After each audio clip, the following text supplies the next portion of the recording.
உன்னத பாட்டின் புஸ்தகம் 1ஆம் அதிகாரம் 7, 8 ஆகிய வசனங்களை நாம் எல்லாரும் சேர்ந்து வாசிக்கலாம். என் ஆத்தும நேசரே, உமது மந்தையை எங்கே மேய்த்து அதை மத்தியானத்தில் எங்கே மடக்கி எனக்கு சொல்லும். உமது தோழரின் மந்தைகள் அருகே அலைந்து திரிகிறவரை போல நான் இருக்க வேண்டியது என்ன? 8ஆம் வசனம் சேர்ந்து வாசிக்கலாம். ஸ்திரீகளில் ரூபவதியே, அதை நீ அறியாயாகி மந்தையின் காலடிகளை தொடர்ந்து மேய்ப்பர்களுடைய கூடாரங்கள் அண்டை உன் ஆட்டுக்குட்டிகளை போல். இது ஒரு நேச பாட்டு.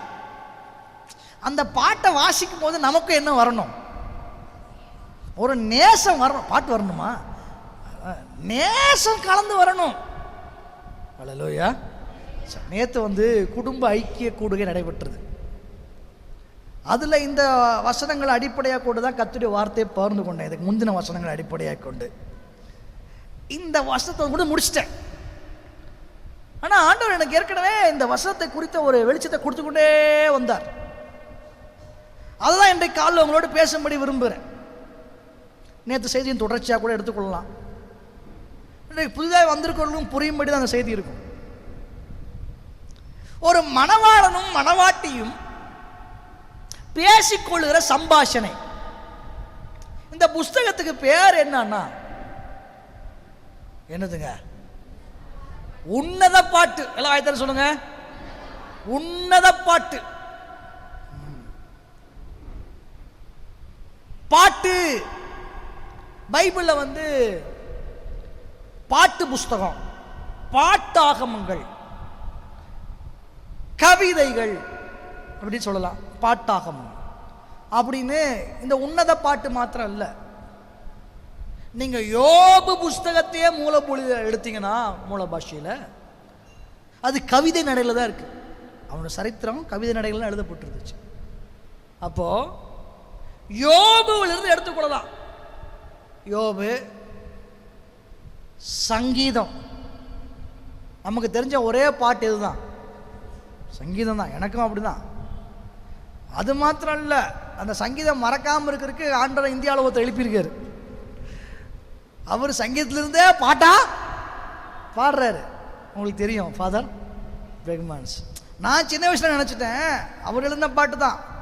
சங்கீதக்காரன் தாவீதை காண்பேன். என் கண்ணில் அப்போ ஓடும்போதெல்லாம் ஃபாதர் பிரெக்மான்ஸ் கைப்பிடிச்சு ஆடுற மாதிரி தான் இருக்கும். எனக்கு தெரிஞ்ச தாவீது யார் தானா? ஆமாம், இவர் தான் சங்கீதக்காரர் போல இருக்குன்னு நினச்சிட்டேன் சின்ன வயசு. அவ்வளோ தூரம் சங்கீதத்தில் பாட்டா எழுதுறார் ஒரு நல்ல தேவ மனுஷனுக்கு, ஆண்டவருக்கு சோத்திரம். ஆனால் ஏற்கனவே பாடுற பாட்டு தான் இது சங்கீதம். அப்போ யோபு, சங்கீதம், நீதிமொழிகள், பிரசங்கி, உன்னத பாட்டு, இது 5மே என்னதான் கேட்பீங்கன்னா பாட்டு தான். 5மே பைபிள் உள்ள பாட்டு. அல்லேலூயா. பைபிள்ல இவ்வளோ பாட்டு இருக்கும் பொழுது எதுக்கு நமக்கு வேற பாட்டு? அல்லேலூயா. பைபிள்ல இவ்வளோ பாட்டு இருக்கு, அப்புறம் எதுக்கு சினிமா பாட்டு?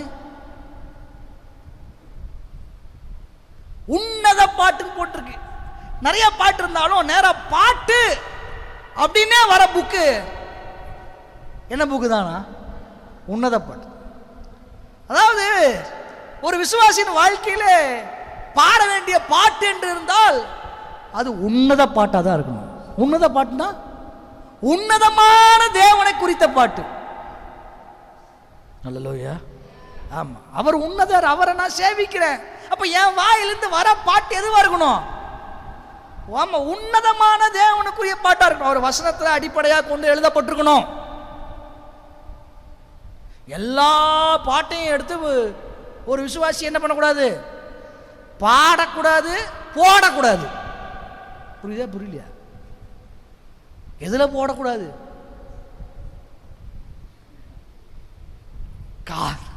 நான் மெதுவாக ஆரம்பிக்கலான்னா நேராக பாயிண்ட்டுக்கே வந்துட்டீங்க நீங்க. நான் மெதுவாக எங்கே ஆரம்பிப்பேன்? காரில் போடக்கூடாது, வீட்டில் போடக்கூடாது, காதில் போடக்கூடாது. கடைசியாக நான் ஒரு இடத்துக்கு வரலான்னு நினச்சேன். ஸ்டேட்டஸில் அப்படின்னு சொல்லலான்னு வந்த நீங்கள் எடுத்தோடனே புரிஞ்சுக்கிட்டீங்க பாயிண்ட்டை. பாஸ்டர் வசனத்தை மாத்திரம் சொல்லுங்க, நாங்கள் புரிஞ்சுக்கிற விஷயத்த அப்படின்ற மாதிரி இருக்கு. Right, okay. ஏன் அப்படின்னா பைபிள் வந்து பாட்டை வந்து அவரை துதிக்கிறதுக்காக நமக்கு சொல்லியிருக்குது. அந்த பாட்டு வந்து தேவனை மைமைப்படுத்துறதுக்கு எதுவாக நேர்த்தியான வசன அடிப்படையிலான பாட்டாக இருக்கணும் நம்ம பாடுற பாட்டு. அல்லேலூயா. ஏன்னா பாட்டு வந்து சாதாரண விஷயம் இல்லைங்க. ரொம்ப ஈஸியாக ஒரு மனுஷனை ரீச் பண்ணுறதுக்கு எதுதான்னு கேட்பீங்கன்னா பாட்டு தான். இப்போ நானே 1/2 மணி நேரம் உட்காந்து பயங்கரமாக பேசுகிறத விட அதை ஒரு பாட்டாக சொன்னால் சந்தோஷமாக கேட்பீங்க. அப்படி தூங்கிக்கலாம், குடிச்சிக்கலாம், கை தட்டிக்கலாம், எல்லாம் அப்படி. அப்போ ஒரு பாட்டு வந்து நல்லா ரீச் ஆகுது, நல்லா ரீச் ஆகுது. இப்போ நீங்கள் ஒரு பஸ்ஸில் போகிறீங்க, நல்ல ஸ்பீக்கரில் பயங்கரமாக பாட்டு வச்சுருப்பாங்க. நீங்கள் வந்து ஸ்தோத்ராண்டு ஏறின உடனே நம்ம ஸ்தோத்ராண்டு வரைய என்ன வரும்? ஸ்தோத்திரம். ஒரே சத்தமாக இருக்கு, எல்லாம் கரெக்டு தான், எல்லாம் அடைச்சிட்டு பஸ்ஸை விட்டு இறங்கிடும், பஸ்ஸு போயிடும், பாட்டு நம்ம மனசில் இருக்கும். இருக்கா இல்லையா? அது பாட்டுடைய தன்மை.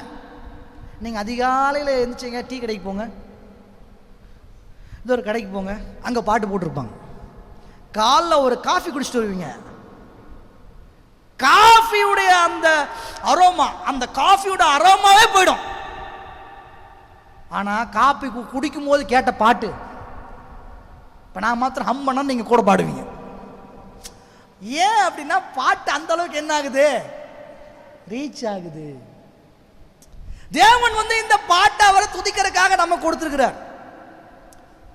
உன்னத பாட்டு, தெய்வீக பாட்டு. பைபிள் சொல்றதா கவனிச்சு பார்த்தீங்கன்னா சீயோனின் கீதங்கள். என்ன கீதம்? மீட்கப்பட்டவர்களின் பாடல். என்ன பாடல்?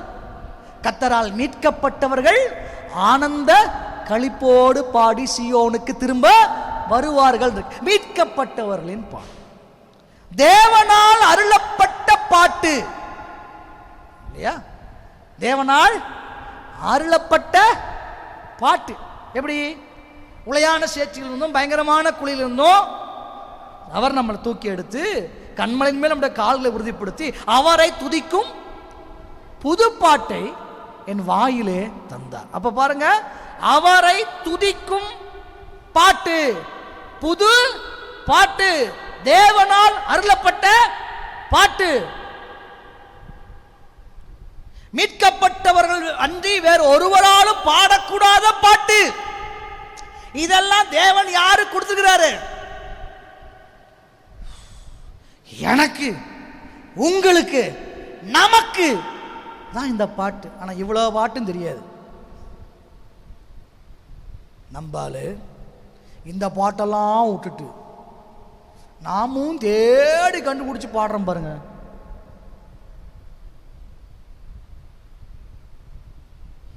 நல்லா புரிஞ்சுக்கணும். மீட்கப்பட்டவர்களின் பாட்டுன்னு ஒன்று இருக்குன்னா அப்ப மீட்கப்படாதவர்களுக்குன்னு சில பாட்டு, கர்த்தரால் அருளப்பட்ட பாட்டு அப்படின்னு ஒன்று இருக்குன்னா கர்த்தரால் அருளப்படாத சீயோனின் பாட்டுன்னு ஒன்று இருக்குன்னா சீயோனை சேராதவர்களுக்குன்னு ஒரு பாட்டு இருக்கு. அல்லேலூயா. நீங்க எந்த பாட்டை பாடுறீங்க போடுறீங்க? இந்த 2 கேள்வியை உங்க மனசுக்குள்ள இன்னைக்கு பதிய வையுங்கோ. இது ரொம்ப முக்கியம் இன்னைக்கு. ஏன்னா நம்ம இன்னைக்கு நவீன காலத்தில் பிரசங்கிமார்களுக்கு வெளிப்பாடே எதுலேருந்து வருதுன்னா சினிமா பாட்டிலிருந்து வருது. எங்கிருந்து வருதுங்க? சிலர்லாம் சொல்றாங்க, அவங்க தைரியமா ஸ்டேஜில் வேற பாடுறாங்க, ஜனங்க வேற கை தட்டுறாங்க. உங்ககிட்ட மாத்திரம் செல்லுபடி ஆகாது. நீங்க சீயோன் பாட்டு பாடினால கை தட்ட மாட்டீங்க, சினிமா பாட்டு பாடினா நிச்சயமா தட்ட மாட்டோம். ஆனா அப்படி ஒரு இது போயிட்டு தான் இருக்குது. அதையே தீர்க்க தரிசனமா நான் மாத்துறேன் அப்படின்னு சொல்ற அளவுக்கு இன்னைக்கு போயிட்டு இருக்கு. அப்போ ஒன்று புரிஞ்சுக்கணும், ஒரிஜினல்னு ஒன்று இருந்தா, கர்த்தரால் கொடுக்கப்பட்டதுன்னு ஒன்று இருந்தா, கர்த்தரால் கொடுக்கப்படாதுன்னு ஒன்று எழும்பும். தேவனுடைய பிள்ளைகளாகிய நாம் கவனமாக இருந்து, என் வாயில், என் வீட்டில், என் காரில், என் ஃபோனில் இந்த பாட்டு தான் வரணும்னு கர்த்தருடைய பாட்டை தான் ஒரு தேவனுடைய பிள்ளை 100% செலக்ட் பண்ணும். அழுகையா வரமாட்டேங்குதுன்னா இவ்வளோ பாதிப்பு இருக்குன்னு அர்த்தம். கர்த்தருக்கு சோத்திரம். உங்கள் ஃபோனு ரிங் அடித்தா சினிமா பாட்டை நாங்கள் யாரும் கேட்கப்படாது. அல்லேலூயா. ஒன்று வெறுமையாக விட்டுருங்க, பிரச்சனை இல்லை. இல்லை ரிங் டோனை சரியாக வைங்க. நான் என்ன வாஸ்டர் பண்ணுறது, கம்பெனியில் உடனே மாற்றுங்க, உடனே மாற்றுங்க. உங்களை பார்க்கிறவர்கள் உங்கள் மூலம் இயேசுவை தான் பார்க்க வேண்டும். அல்லேலூயா. நீங்கள் யாருடைய ரசிகராக வேணா இருந்திருக்கலாம். நான் ரட்சிக்கப்பட்ட பிற்பாடு இயேசு தான் என் ரட்சகர்ன்ற தெளிவு உங்களுக்குள்ளே இருக்கணும். நான் வெளிப்படுத்துறது யாரை தான் இருக்கணும்னா இயேசுவை தான் வெளிப்படுத்தணும். நம்ம சர்ச்சோட விசுவாசிகளுடைய இந்த வாட்ஸ்அப் டிபின்னு வாங்க, அதையே சிலரை பார்த்தா அவங்க போட்டோவை காணும். நம்ம சபையில் கமலஹாசன் ஒரு விசுவாசி, நான் பேர்லாம் சொல்லக்கூடாதுன்னு நினைக்கிறேன். சுவாரஸ்யமாக பொண்ணு அப்படிலாம் சொல்லி ஆக வேண்டியதாக இருக்கு. சகல சினிமா நடிகர் என் விசுவாசியாக தான் இருக்கு. கர்த்தருக்கு சோத்திரம்.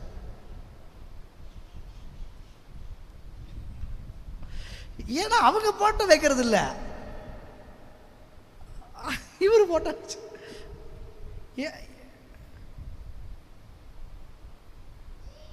நீங்க உங்களை பிரதிபலிங்க, உங்களில் இயேசு அறியப்படுவாராக. அதனால நான் யாருக்கு ரசிகனா இருக்கிறேன், நான் யாரை கனம் பண்றேன், நான் யாரை உலகத்துக்கு வெளிப்படுத்துறேன், நான் என்ன செய்தியை உலகத்துக்கு கொண்டு வரேன். அவர் சொன்னார், நீங்க எனக்கு சாட்சியா இருப்பீங்கன்னாரு.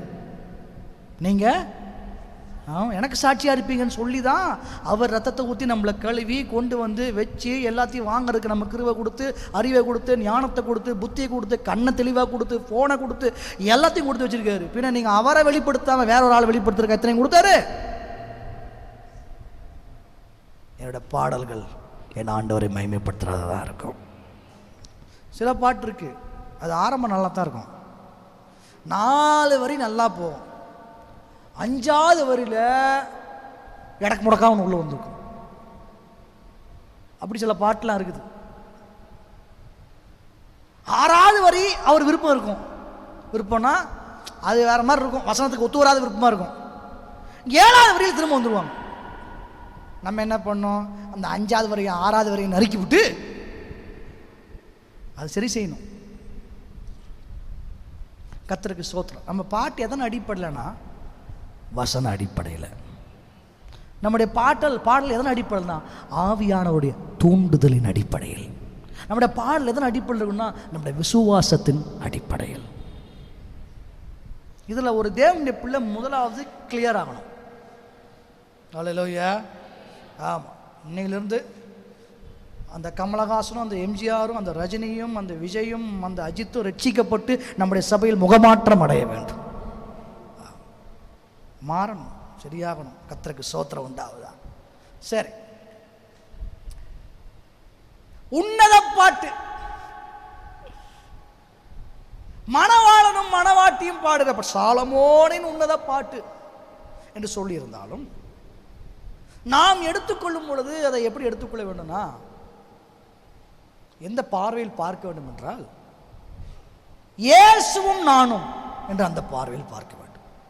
இயேசு கிறிஸ்து நம்முடைய மணவாளன், சபை அவருடைய மணவாட்டி. ஆகையினால இதை எப்படிதான் பார்க்க வேண்டும் என்றால், நீங்க மாம்சத்தில் பார்த்தீங்கன்னா உங்களால இந்த வசனத்திலிருந்து வளர முடியாது, முதல்ல புரியவே முடியாது, வளர முடியாது. அப்போ உன்னதத்திலிருந்து வரும் பலனால தரிப்பிக்கப்பட்டு, அப்படின்னா யாரு? உன்னதத்திலிருந்து வரும் பலன்னா யாரு? பரிசுத்த பரிசுத்த ஆவியானவரால, அந்த உன்னத பலனால நீங்க தரிப்பிக்கப்பட்டு அந்த உன்னத ஞானத்தை பெற்றுக்கொண்டு நீங்க இந்த வசனத்தை வாசித்தீங்கன்னா இந்த உன்னத பாட்டு உங்களுக்கு விளக்கமா புரியும். இல்லைன்னா குழப்பமா இருக்கும்.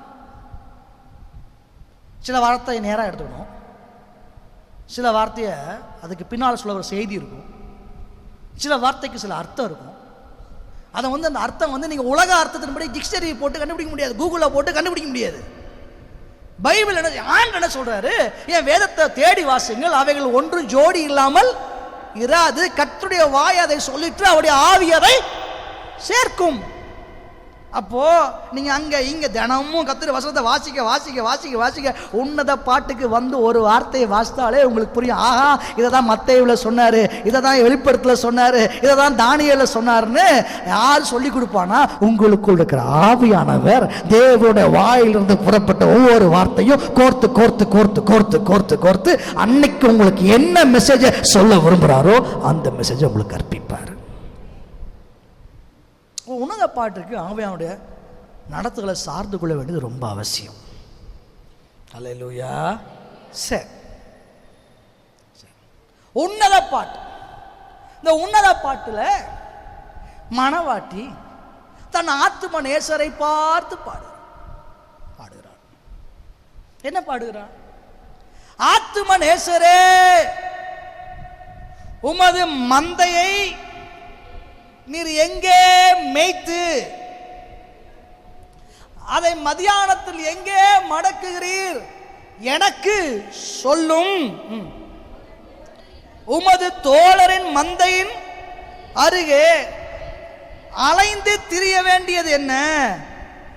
அதுக்கு அவர் பதில் சொல்றார், ஸ்திரீகளில் ரூபவதியே, அதை நீ அறியாயே ஆகில் மந்தையின் காலடிகளை பின்தொடர்ந்து போய் மேய்ப்பருடைய கூடாரங்களண்டையில் உன் ஆட்டுக்குட்டிகளை மேய விடு. இப்போ இந்த அம்மா கையில் நம்ம இயேசு தான் மணவாளன், ஆத்தும நேசர். நாம தான் அவருக்கு பிரியமானவர்கள். யாரு இயேசு? யாரு? இப்போ இப்போ இப்போ இப்போ இந்த வசனத்தை படி சொல்லுங்க. இயேசு யாரு? ஆத்தும நேசர். நீங்க யாரு? அவருக்கு பிரியமானவர்கள். சொல்லுங்க. அவருக்கு பிரியமானவர், அவருக்கு பிரியமானவர். அவர் எனக்கு ஆத்தும நேசர், நான் அவருக்கு பிரியமானவன்.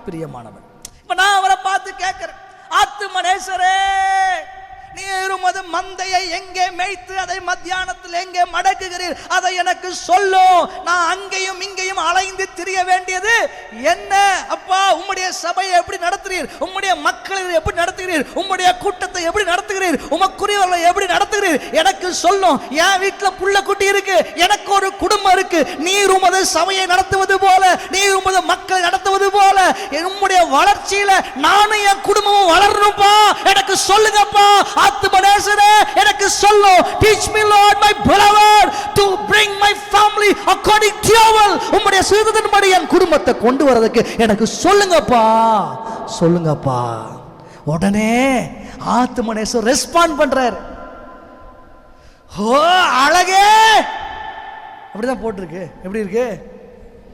ஸ்திரீகளில் ரூபவதி, ஓ மை பியூட்டி, ஸ்திரீகளில் ரூபவதியே, நீ அதை அறியாயாகில் மந்தையின் காலடிகளை தொடர்ந்து போய் மேய்ப்பர்களுடைய கூடாரங்கள் அண்டையில் உன் ஆட்டுக்குட்டியை மேய விடு. இதை அறியணும் அப்படின்னா நீ செய்ய வேண்டிய ஒன்று இருக்கு. என்கிட்ட மந்தை இருக்குது, என் மந்தையினுடைய காலடிகளை நீ பின்தொடரணும். என் மந்தையினுடைய அடிச்சுவடுகளை நீ பின்தொடரணும். என் மந்தைய நான் நடத்துற இடத்துல அதே பாதையில் நடந்து போனேன்னா உன் குடும்பம் வளர்றதுக்கு நான் ஒரு வழியை வச்சிருக்கேன், உன் ஆட்டுக்குட்டிகள் மேய்ச்சல் அடைவதற்கு வழியை வச்சிருக்கிறேன் அப்படின்னு ஆத்தும நேசர் பேசுறார். அல்லேலூயா. சத்தமல்லையா சொல்லுங்களேன். நானும் என் வீட்டாரும் உண்மையே சேவிப்போன்னு சொல்றோம், என் கூட உமக்காக வாழணும்னு விரும்புகிறோம் அப்படின்னா நல்லா புரிஞ்சுக்கணும். நம்ம நீங்கள் அலைந்து திரிய வேண்டியவர்கள் அல்ல, நீங்கள் வளர வேண்டியவர்கள். உங்கள் குடும்பம் வளர வேண்டிய குடும்பம், உங்கள் பிள்ளைகள் கர்த்தருக்குள் வளர வேண்டியவர்கள். நாம் எல்லாரும் இயேசுவுக்குள் வளர வேண்டியவர்கள். ஹல்லேலூயா. அப்படின்னா நான் அந்த எதிர்பார்க்கிற அந்த நன்மையை பெறுவதற்கு என்ன செய்யணும்னா, இந்த உலகத்தில் நான் எனக்குன்னு உனக்குன்னு என்னுடைய மந்தையை வச்சிருக்கேன். என் மந்தையை நான் எப்படி நடத்துறேன்னு பார்த்து என் மந்தையின் காலடிகளை நீ என்ன பண்ணணும்னா பின்தொடரணும். என்ன பண்ணணும்? சத்தமா சொல்லுங்க. 2 கூட்டம் இருக்கு இங்க பைபிள்ல போட்டிருக்கு பாருங்க. என்ன போட்டிருக்கு அப்படின்னா, இந்த 2 வசனங்களை வாசல கண்டுபிடிச்சிடலாம். 7ஆம் வசனத்துல மந்தைகள் அருகே அலைந்து திரிகிறவள். மந்தைகள் அருகே என்னங்க? அலைந்து திரிகிறவள். 8ஆம் வசனத்தில் போட்டிருக்கு மந்தையின் காலடிகளை தொடர்ந்து போகிறவள். 2ஆ பிரிக்கலாம். ஆவிக்குரிய கூட்டத்தை 2ஆ பிரிக்கலாம். கிறிஸ்தவர்ல 2ஆ பிரிக்கலாம். விசுவாசிகளை 2ஆ பிரிக்கலாம். ஒன்று மந்தைகள் அருகே அலைந்து திரிகிறவர்கள், இன்னொன்று மந்தையின் காலடிகளை பின்தொடர்ந்து போகிறவர்கள். ரொம்ப ஷார்ட்டா சொல்லணும்னா, அலைந்து திரிகிறவர்கள், தொடர்ந்து போகிறவர்கள். Very good. அலைந்து திரிகிறவர்கள், தொடர்ந்து போகிறவர்கள்.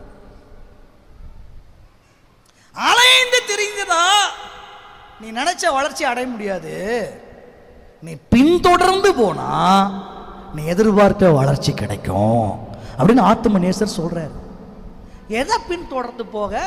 அதுக்கு தான் இந்த பூமியில நானு உனக்கென்று நீ பின்தொடர வேண்டிய ஒரு மந்தையாகிய சபையை வைத்திருக்கிறேன். அல்லேலூயா. மந்தை, சபை. அந்த மந்தையின் காலடிகளை நீ என்ன பண்ணி தான் ஆகணும்னா பின்தொடர்ந்து போகணும்.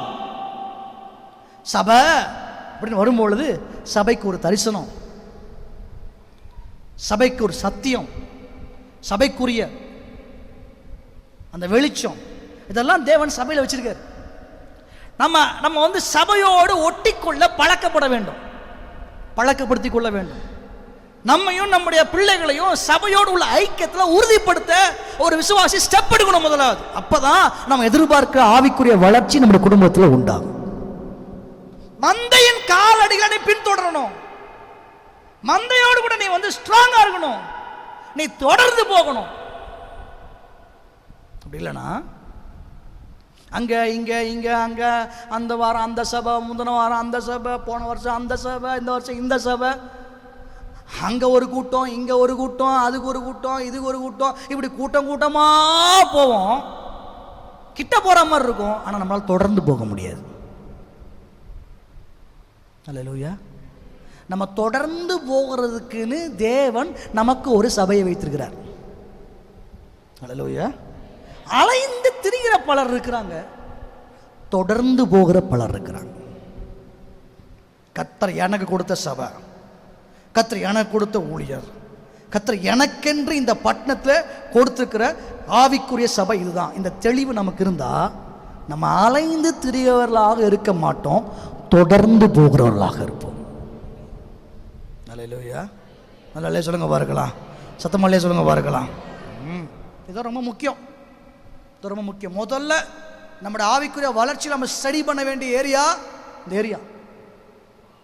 சில வந்து தொடர்ந்து போகிறது இல்லை, சத்திய வசனங்களுக்கு, உபதேசங்களுக்கு, சீர்படுத்துதலுக்கு அந்த சபையினுடைய காலடிகளை பின்தொடர்றது இல்லை.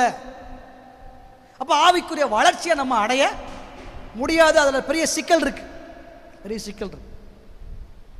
அப்ப தொடர்ந்து போவது அப்படின்னா, பாஸ்டர் எந்த ஊழியத்தோடும் தொடர்பு வைக்கக்கூடாதுன்னு சொல்றீங்களா? நான் சொல்ல மாட்டேன். எல்லா ஊழியங்களையும் கர்த்தர் தான் ஏற்படுத்தியிருக்கிறார். எல்லா ஊழியமும் யாருக்காக தான் செய்யப்படுது அப்படின்னு நான் நம்புறேன். பெரும்பான்மையான ஊழியங்கள், எல்லா ஊழியம் சொன்னாலும் பெரும்பான்மையான ஊழியம் யாருக்காக செய்யப்படுது? ஊழியர்கள் யாரால் ஏற்படுத்தப்பட்டவர்கள்? அப்புறம் நான் எப்படி எதிர்க்க நிற்க முடியும்? நோ நோ நோ நோ, நான் அப்படி எதிர்க்க நிற்கல, தப்பாக புரிஞ்சுக்காதீங்க. ஊழியர்களை நான் எதிர்க்கலை, ஊழியர்களை நான் எதிர்க்கலை. ஆனால் அவைகளோடு நமக்கு இருக்க தொடர்பை துண்டிக்க வேண்டிய அவசியம் இல்லை. பட் நம்ம தெளிவாக புரிஞ்சுக்கணும், நான் தொடர்பு வைக்க வேண்டிய இடம் எது, நான் தொடர்ந்து போக வேண்டிய இடம் எது. இதை ரெண்டையும் டிஃபரன்ஷியேட் பண்ண தெரியலனா நீங்கள் குழம்பிடுவீங்க, நீங்கள் அலைந்து திரிவீங்க. அல்லேலூயா. நான் தொடர்பு வைத்துக் கொள்ள வேண்டிய இடம் எது, நான் தொடர்ந்து போக வேண்டிய இடம். ஆயத்தன சொல்லி பார்க்கலாம். தொடர்பு வைத்துக் கொள்ள வேண்டிய இடம் எது, தொடர்ந்து போக வேண்டிய இடம் எது. இது ரெண்டும் வித்தியாசப்படுத்தணும். கனெக்ஷன் தப்பு இல்லை, கண்ட்ரோல் ரூம் அதுவா மாறிச்சுன்னா கஷ்டம். அல்லேலூயா. கனெக்ஷன் இருக்கலாம், ஆனா கண்ட்ரோல் எங்க கொடுக்க போறோம். தொடர்பு இருக்கலாம், இதை தொடர்ந்து போறோம். இன்னைக்கு சிக்கல் என்ன தெரியுமா போச்சு, தொடர்ந்து போக வேண்டிய இடத்தில் தொடர்பு, தொடர்பை வைத்துக் கொள்ள இடத்தில் தொடர்ந்து போகிறது. இப்படி தலைகீழ ஆன உடனே அலைச்சலும் ஆவிக்குரிய வாழ்க்கையில் வளர்ச்சியற்ற நிலையும் தேவ திட்டம் நிறைவேற முடியாத சூழ்நிலையும் உண்டாயிருக்கு. அல்லேலூயா. நான் சொல்றது உங்களுக்கு புரியுதா புரியலையான்னு தெரியல. தொடர்ந்து போக வேண்டிய இடத்தில் தொடர்பு, தொடர்பு வைத்துக் கொள்ள வேண்டிய இடத்தில் தொடர்ந்து போறது. புரியல? விளக்குற மாதிரி சொல்லட்டுமா? தொடர்ந்து போக வேண்டிய இடத்தில் தொடர்பு, மெம்பர்ஷிப், சப்ஸ்கிரிப்ஷன். வாரத்துக்கு அந்த ஒரு நாள், அந்த 1 மணி நேரம் மட்டும்தான் சபைக்கு வர முடியும். 7 வருஷம் இல்லை 70 வருஷம் ஆனாலும் நீங்கள் அப்படி தான் இருக்க முடியும். ஏன்னா அந்த வாரத்தில் அந்த ஒரு நாள், அந்த 1 மணி நேரம் தான் இந்த சபைக்கு நீங்கள் ஒதுக்க முடிஞ்சதுன்னா நீங்கள் தொடர்ந்து வர வேண்டிய இடத்துல என்ன வச்சுருக்கீங்கன்னு அர்த்தம்னா தொடர்பு. ஆனால் தொடர்பு இருந்தால் போதும். ஆனால் அந்த இடத்துல பார்த்தீங்கன்னா 7 நாளுக்கு ஒருக்கா, 6 நாளுக்கு ஒருக்கா, 3 நாளுக்கு ஒருக்கா, மாதம் ஒருக்கா கரெக்டாக போயிடும். அல்லேலூயா. போகிறது தப்பு இல்லை, தொடர்பு எது, தொடர்ந்து போக வேண்டியது எதுன்னு வித்தியாசப்படுத்தணும்னு சொல்லிட்டு வரேன். இதில் ஒரு தேவனுடைய பிள்ளைக்கு தெளிவு உண்டாகணும், தெளிவு உண்டாகணும்.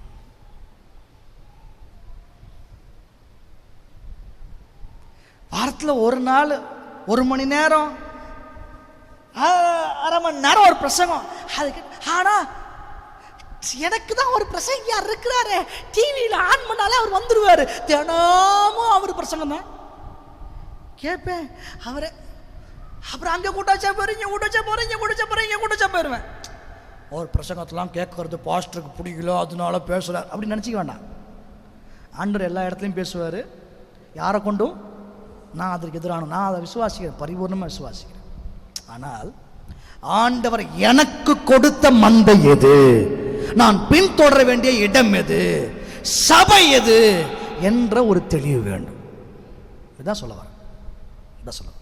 ஏன்னா ரட்சிக்கப்படுகிறவர்களை கர்த்தர் அனுதினமும் எங்க கொண்டு வந்து சேர்த்தார் நீங்க சொல்லணும் எனக்கு.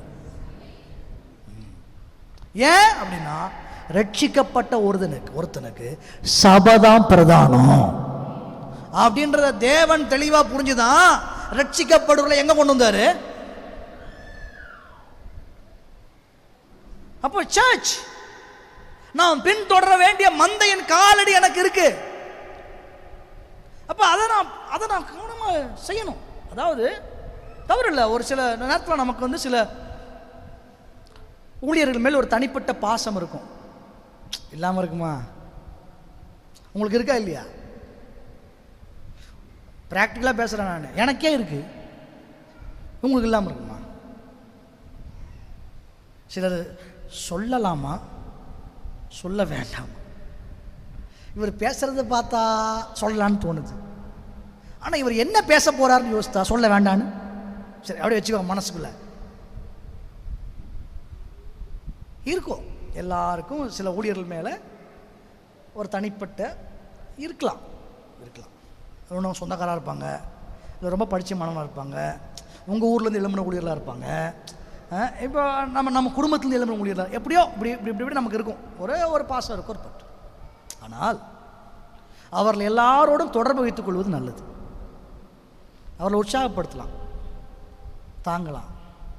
ஆனால் அதே நேரத்தில் கர்த்தர் எனக்கு கொடுத்த சபை எது இவ்வளோ தெளிவு. இன்னும் கொஞ்சம் விளைச்சி சொல்லலாமா? எனக்கு கூட அப்படிலாம் இருக்குது. சில ஊழியர்களை பார்க்க முடியும், எல்லாரோட பல ஊழியர்களோடு பேசக்கூடிய வாய்ப்பு சில நேரத்தில் எனக்கு கிடைக்கும். சில நான் ஏற்கனவே அட்மையர் பண்ணி பார்த்த சில ஊழியர்களோடு பழகக்கூடிய வாய்ப்பு எனக்கு கிடைக்கும். அப்போது அவங்களோட பழகிற வாய்ப்பு கிடைச்சா அப்படியே ஒட்டிக்கணும்னு தோணும். இதெல்லாம் இயல்பு தானே. அந்த அந்த அந்த அந்த வாய்ப்புகளை அதிகமாக பயன்படுத்தும். ஆனால் ஆண்டவர் மனதுக்குள்ளே ஒரு குறிப்பிட்ட சீசன் மேலே ஒரு தெளிவை கொடுத்தார். எல்லாரோடும் தொடர்பு வைத்து கொள்ளக்கூடிய வாய்ப்பு நமக்கு கிடைத்தாலும் நாம் எல்லாரையும் தொடர்ந்து போகக்கூடாது, தொடர்ந்து போக முடியாது. நம்ம தொடர்ந்து போகிறதுக்குன்னு ஒரு ஆவிக்குரிய தலைவனை எனக்கு வச்சுருக்காரு. அப்படி நான் என்னைக்கு புரிஞ்சுக்கிட்டனோ அன்னையிலேருந்து எனக்கு ஒரு தெளிவு பிறந்துச்சு.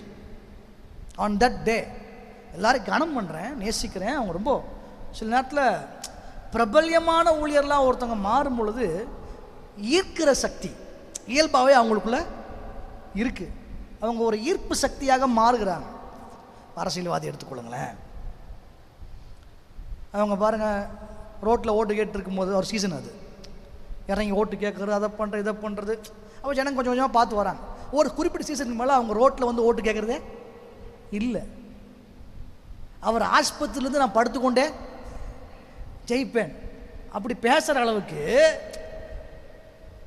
அவங்க யாராக மட்டும் க்ரௌட் புல்லராக மாறிட்டாங்க. ஜனங்களை ஈர்க்கிறவர்களாக ஏதோ ஒரு அவங்க விஷயம் ஏதோ ஒன்று இருக்குது, அதனால ஜனங்க ஈர்க்கப்படுறாங்க. அப்படி தானங்க நீங்களாம் ஓட்டு போடுறீங்க. சிலராம் பாருங்க 10 தேர்தலுக்கு ஒரே ஆளுங்க ஓட்டு போட்டுருக்கோம், ஒரே சின்னத்துக்கு. என்ன காரணம் அப்படின்னா ஏற்கனவே அது நம்மளை ஈர்த்துருச்சு. அது மாதிரி சில நேரத்தில் அப்படி இருக்கும். ஒரு வசனம் சொல்லட்டுமா? நான் உயர்த்தப்படும் பொழுது உங்களை என்னிடமாய் சேர்த்து கொள்ளுவேன். அப்போ இயேசு சும்மா இருக்கும்போது கொஞ்சம் பேர் தான் சேர்ந்தான். ஆனால் நான் உயர்த்தப்படும் பொழுது நிறைய உங்களை எல்லாரும் என்னிடமா சேர்த்துக் கொள்வேன்ற. அந்த மாதிரி நம்ம சாதாரணமாக சில ஊழியர்கள் இருக்கும் பொழுது கொஞ்சம் கம்மியாக தான் இருக்கும் ஃபாலோயர்ஸ். நல்லா உயர்த்தப்படும் பொழுது நம்ம அண்ணனாச்சே, நம்ம பிரதர் ஆச்சே, ஐயோ நம்ம ப்ராஃபட் ஆச்சே, நம்ம தீர்க்கதரிசி ஆச்சே, நம்ம அப்படின்னு தானாகவே வந்து சேர்ந்து கொள்வோம். அல்லேலூயா. இப்போ சர்ச் இப்படி இருக்குது, திடீர்னு சர்ச் பயங்கரமாக கட்டி ஏசி ஏர் கண்டிஷன்லாம் போட்டு நல்லா பயங்கரமாக ஃபர்னிஷ் பண்ணி டக்குன்னு உங்கள் கற்பனை இப்படி கொண்டு போய் பாருங்களேன். போனால் இந்த மாதிரி சபைக்கு போகணும்டா அப்படின்ட்டு ஒரு குரூப் இருப்பாங்க. பரவாயில்ல, இங்கே சகல வசதியும் அப்படி ஒரு அப்படி ஒரு இது இருக்குது. அதே மாதிரி சில ஊழியர்களை பார்க்கும்போது அவர்களை இயல்பாகவே ஈர்ப்பு சக்தி உடையவர் போல் அவங்க நமக்கு தெரிவாங்க. நம்ம தானாகவே போயிடுச்சு. அது தப்புன்னு சொல்ல முடியாது. அதான் நம்ம எல்லோரும் மனுஷன் தானே. ஒருத்தங்க நல்லா ஒன்று செய்யும் பொழுது அதை பாராட்டணும், அவங்க இணையணும், இதெல்லாம் நமக்கு இருக்கிறது தான். ஆனால் இதற்கு மத்தியில் தான் நமக்கு ஒரு தெளிவு வேணும். எல்லாரோட சில மேலே தனிப்பட்ட அன்பு இருக்கலாம். ஆனால் நாம் பின்தொடர்ந்து போக வேண்டிய கர்த்தர் எனக்குன்னு கொடுத்த சபை எது, எனக்குன்னு கொடுத்த ஊழியர் எது, எனக்கென்ற தேவன் நியமித்த விஷயம் எதுன்னு நமக்குள்ள ஒரு தெளிவு இருந்தால் நாம் வளர்கிறவர்களாக இருப்போம். இல்லைனா அலைந்து திரிகிறவர்களாக, அலசடிப்படுறவர்களாக தான் நம்ம இருக்க முடியும். தவிர கர்த்தர் எதிர்பார்க்கிற திட்டத்தை நம்மால் நிறைவேற்ற முடியாது. இந்த மாதிரி ஒரு சிக்கல் எல்லாரும் தேவனுடைய பிள்ளைகளும் அப்பப்போ ஒவ்வொரு காலகட்டத்தில் சந்திக்கிறாங்க. இதை தாண்டி வரும்பொழுது தான் நம்ம இந்த தொடர்பை சரிப்படுத்தணும், சபையோடு உள்ள ஐக்கியத்தை சரிப்படுத்தணும். ப்ரையாரிட்டி சொல்லுங்க, வாய் திறந்து. ப்ரையாரிட்டி அப்படின்னா முக்கியத்துவம். எதற்கு முன்னுரிமை என்றால் சபைக்கு முன்னுரிமை. எதுக்கு முன்னுரிமை? சபைக்கு முன்னுரிமை. ஏனென்றால் இந்த சபையில் தான் கர்த்தர் உங்களை வச்சிருக்கார். இந்த சபையில் நீங்கள் கர்த்தரால் நாட்டப்பட்டவங்க அப்படின்னு நான் நம்புகிறேன். உங்கள் சிலருக்கு நீங்கள் நம்புறீங்க, நான் கர்த்தரே நம்புறேன்னு தெரியலன்ற மாதிரி உட்காந்துருக்கீங்க. நான் திரும்ப சொல்கிறேன், இந்த சபையில் நீங்கள் கர்த்தரால் நாட்டப்பட்டுள்ள என்று நான் நம்புகிறேன். நீங்கள் நம்புறீங்களா? அப்படின்னா இந்த சபையில் உங்களுக்கு ஒரு பங்கு இருக்கு. நீங்கள் இந்த சபையில் முக்கியமானவர்கள். நீங்கள் இந்த சபையின் விஐபி. சிலரெல்லாம் பார்த்தா நான் என் குடும்பத்திலே முக்கியம் இல்லை, இங்கே தான் முக்கியம் அப்படின்ற மாதிரி உட்காந்துருக்கீங்க. பக்கத்துக்கு ஆளை பார்த்து கை கொடுத்து நல்லா தெளிவாக சொல்லுங்கள், நீங்கள் இந்த சபையில் விஐபி. 2 பேர் கை கொடுத்து சொல்லுங்கள். ஆமாம், அடுத்த ஆளை விஐபின்னு சொல்கிற உங்களுக்கு எவ்வளோ கஷ்டமாக இருக்குது. நல்லா சொல்லுங்கள். ஆமாம், ரைட். நீங்கள் இந்த சபைக்கு முக்கியமானவங்க. அல்லேலூயா. ஆமாம்,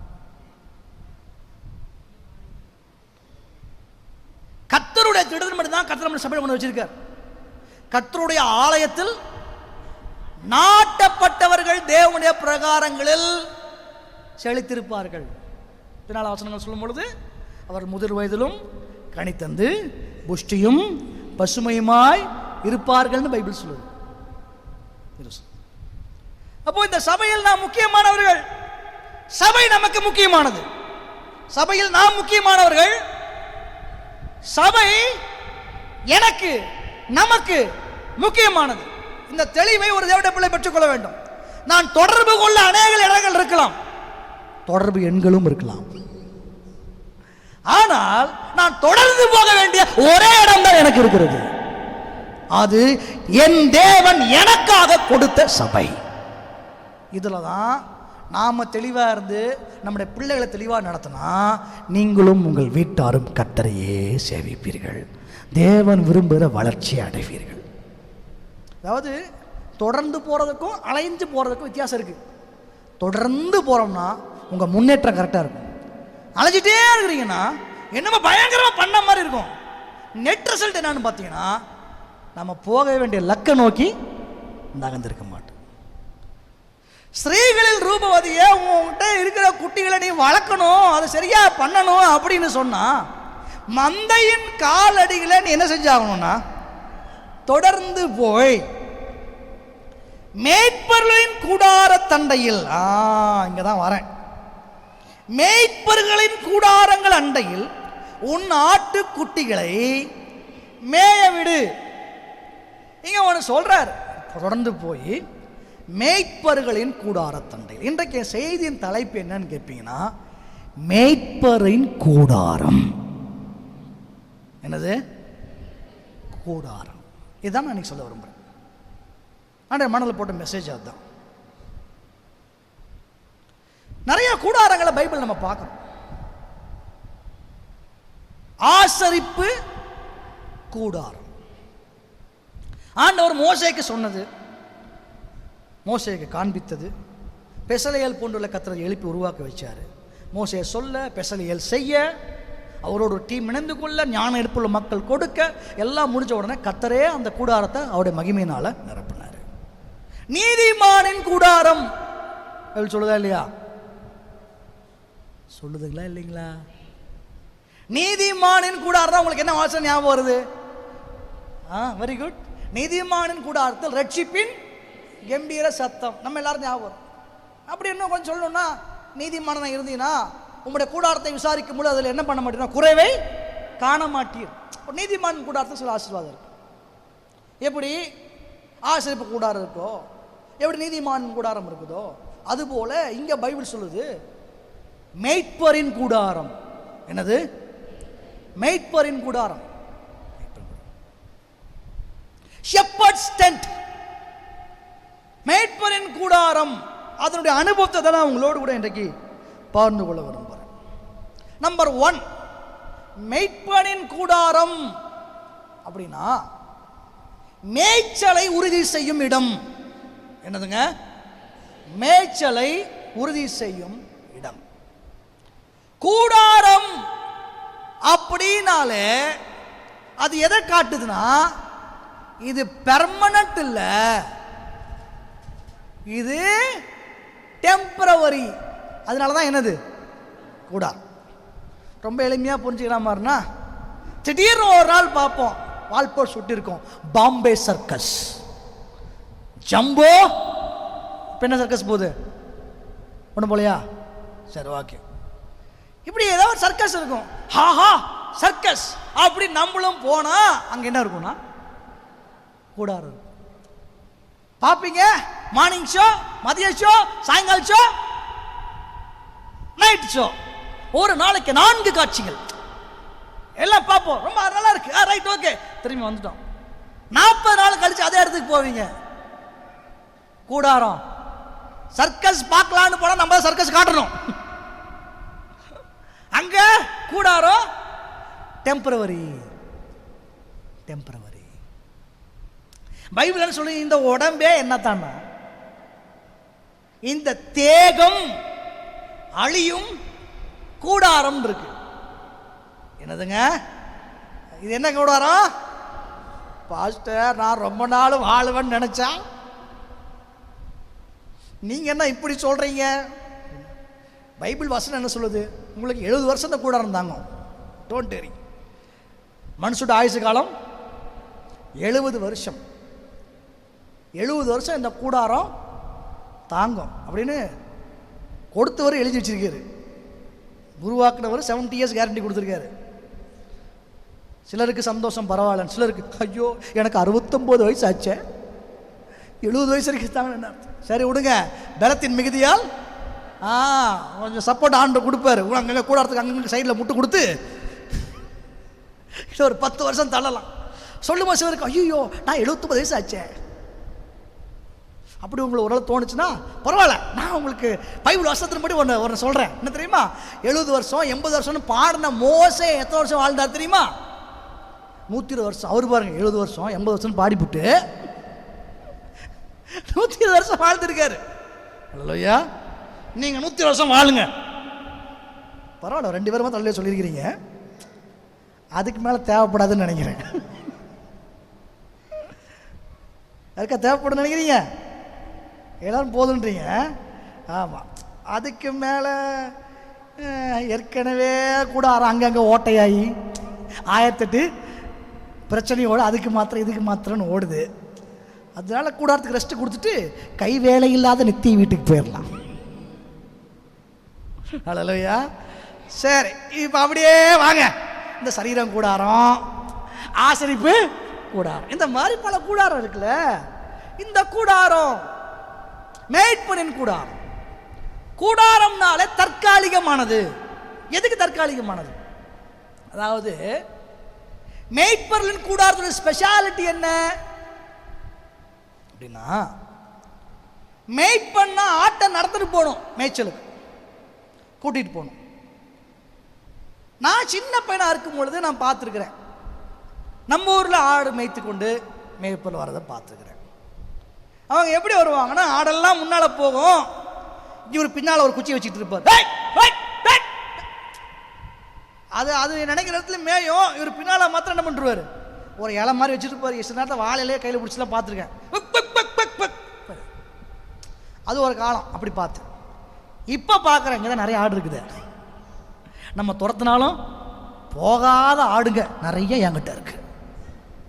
கர்த்தருக்கு ஸ்தோத்திரம். அதை பார்த்தா மேய்ப்பனே வரதில்லை, அதுவே வரும். கேட்டு திறந்திருக்கான்னு பார்க்கும். எங்க எந்த ஏரியாவில் என்ன கிடைக்குதோ சாப்பிட்டு அதுவே போயிருது. இதுக்கு ஏற தேவையில்லை. நான் சாதாரண ஆடை தான் சொல்கிறேன், நீங்கள் எந்த ஆடை புரிஞ்சுக்காதீங்க. சரி, ஓகே. எப்படி ஒரு இருக்குது போயிட்டு இருக்குது. ஆனால் இஸ்ரேல் தேசத்தில், பலஸ்தீன தேசத்தில் அந்த எல்லைகள் அப்படி அல்ல. அது ஒரு பிளெயின்ஸ் இல்லை, மலைகளும் பள்ளத்தாக்குகளும் அப்படி இருக்கு வசனம் இல்லையா. நிறைய மலை பிரதேசம் தான். அப்போது அவருடைய வழக்கை எப்படின்னா, சொல்றாரு பாருங்க, நல்ல மேற்பட்ட நாடுகளுக்கு முன்னே போகிறான். என்ன பண்ணுறான்?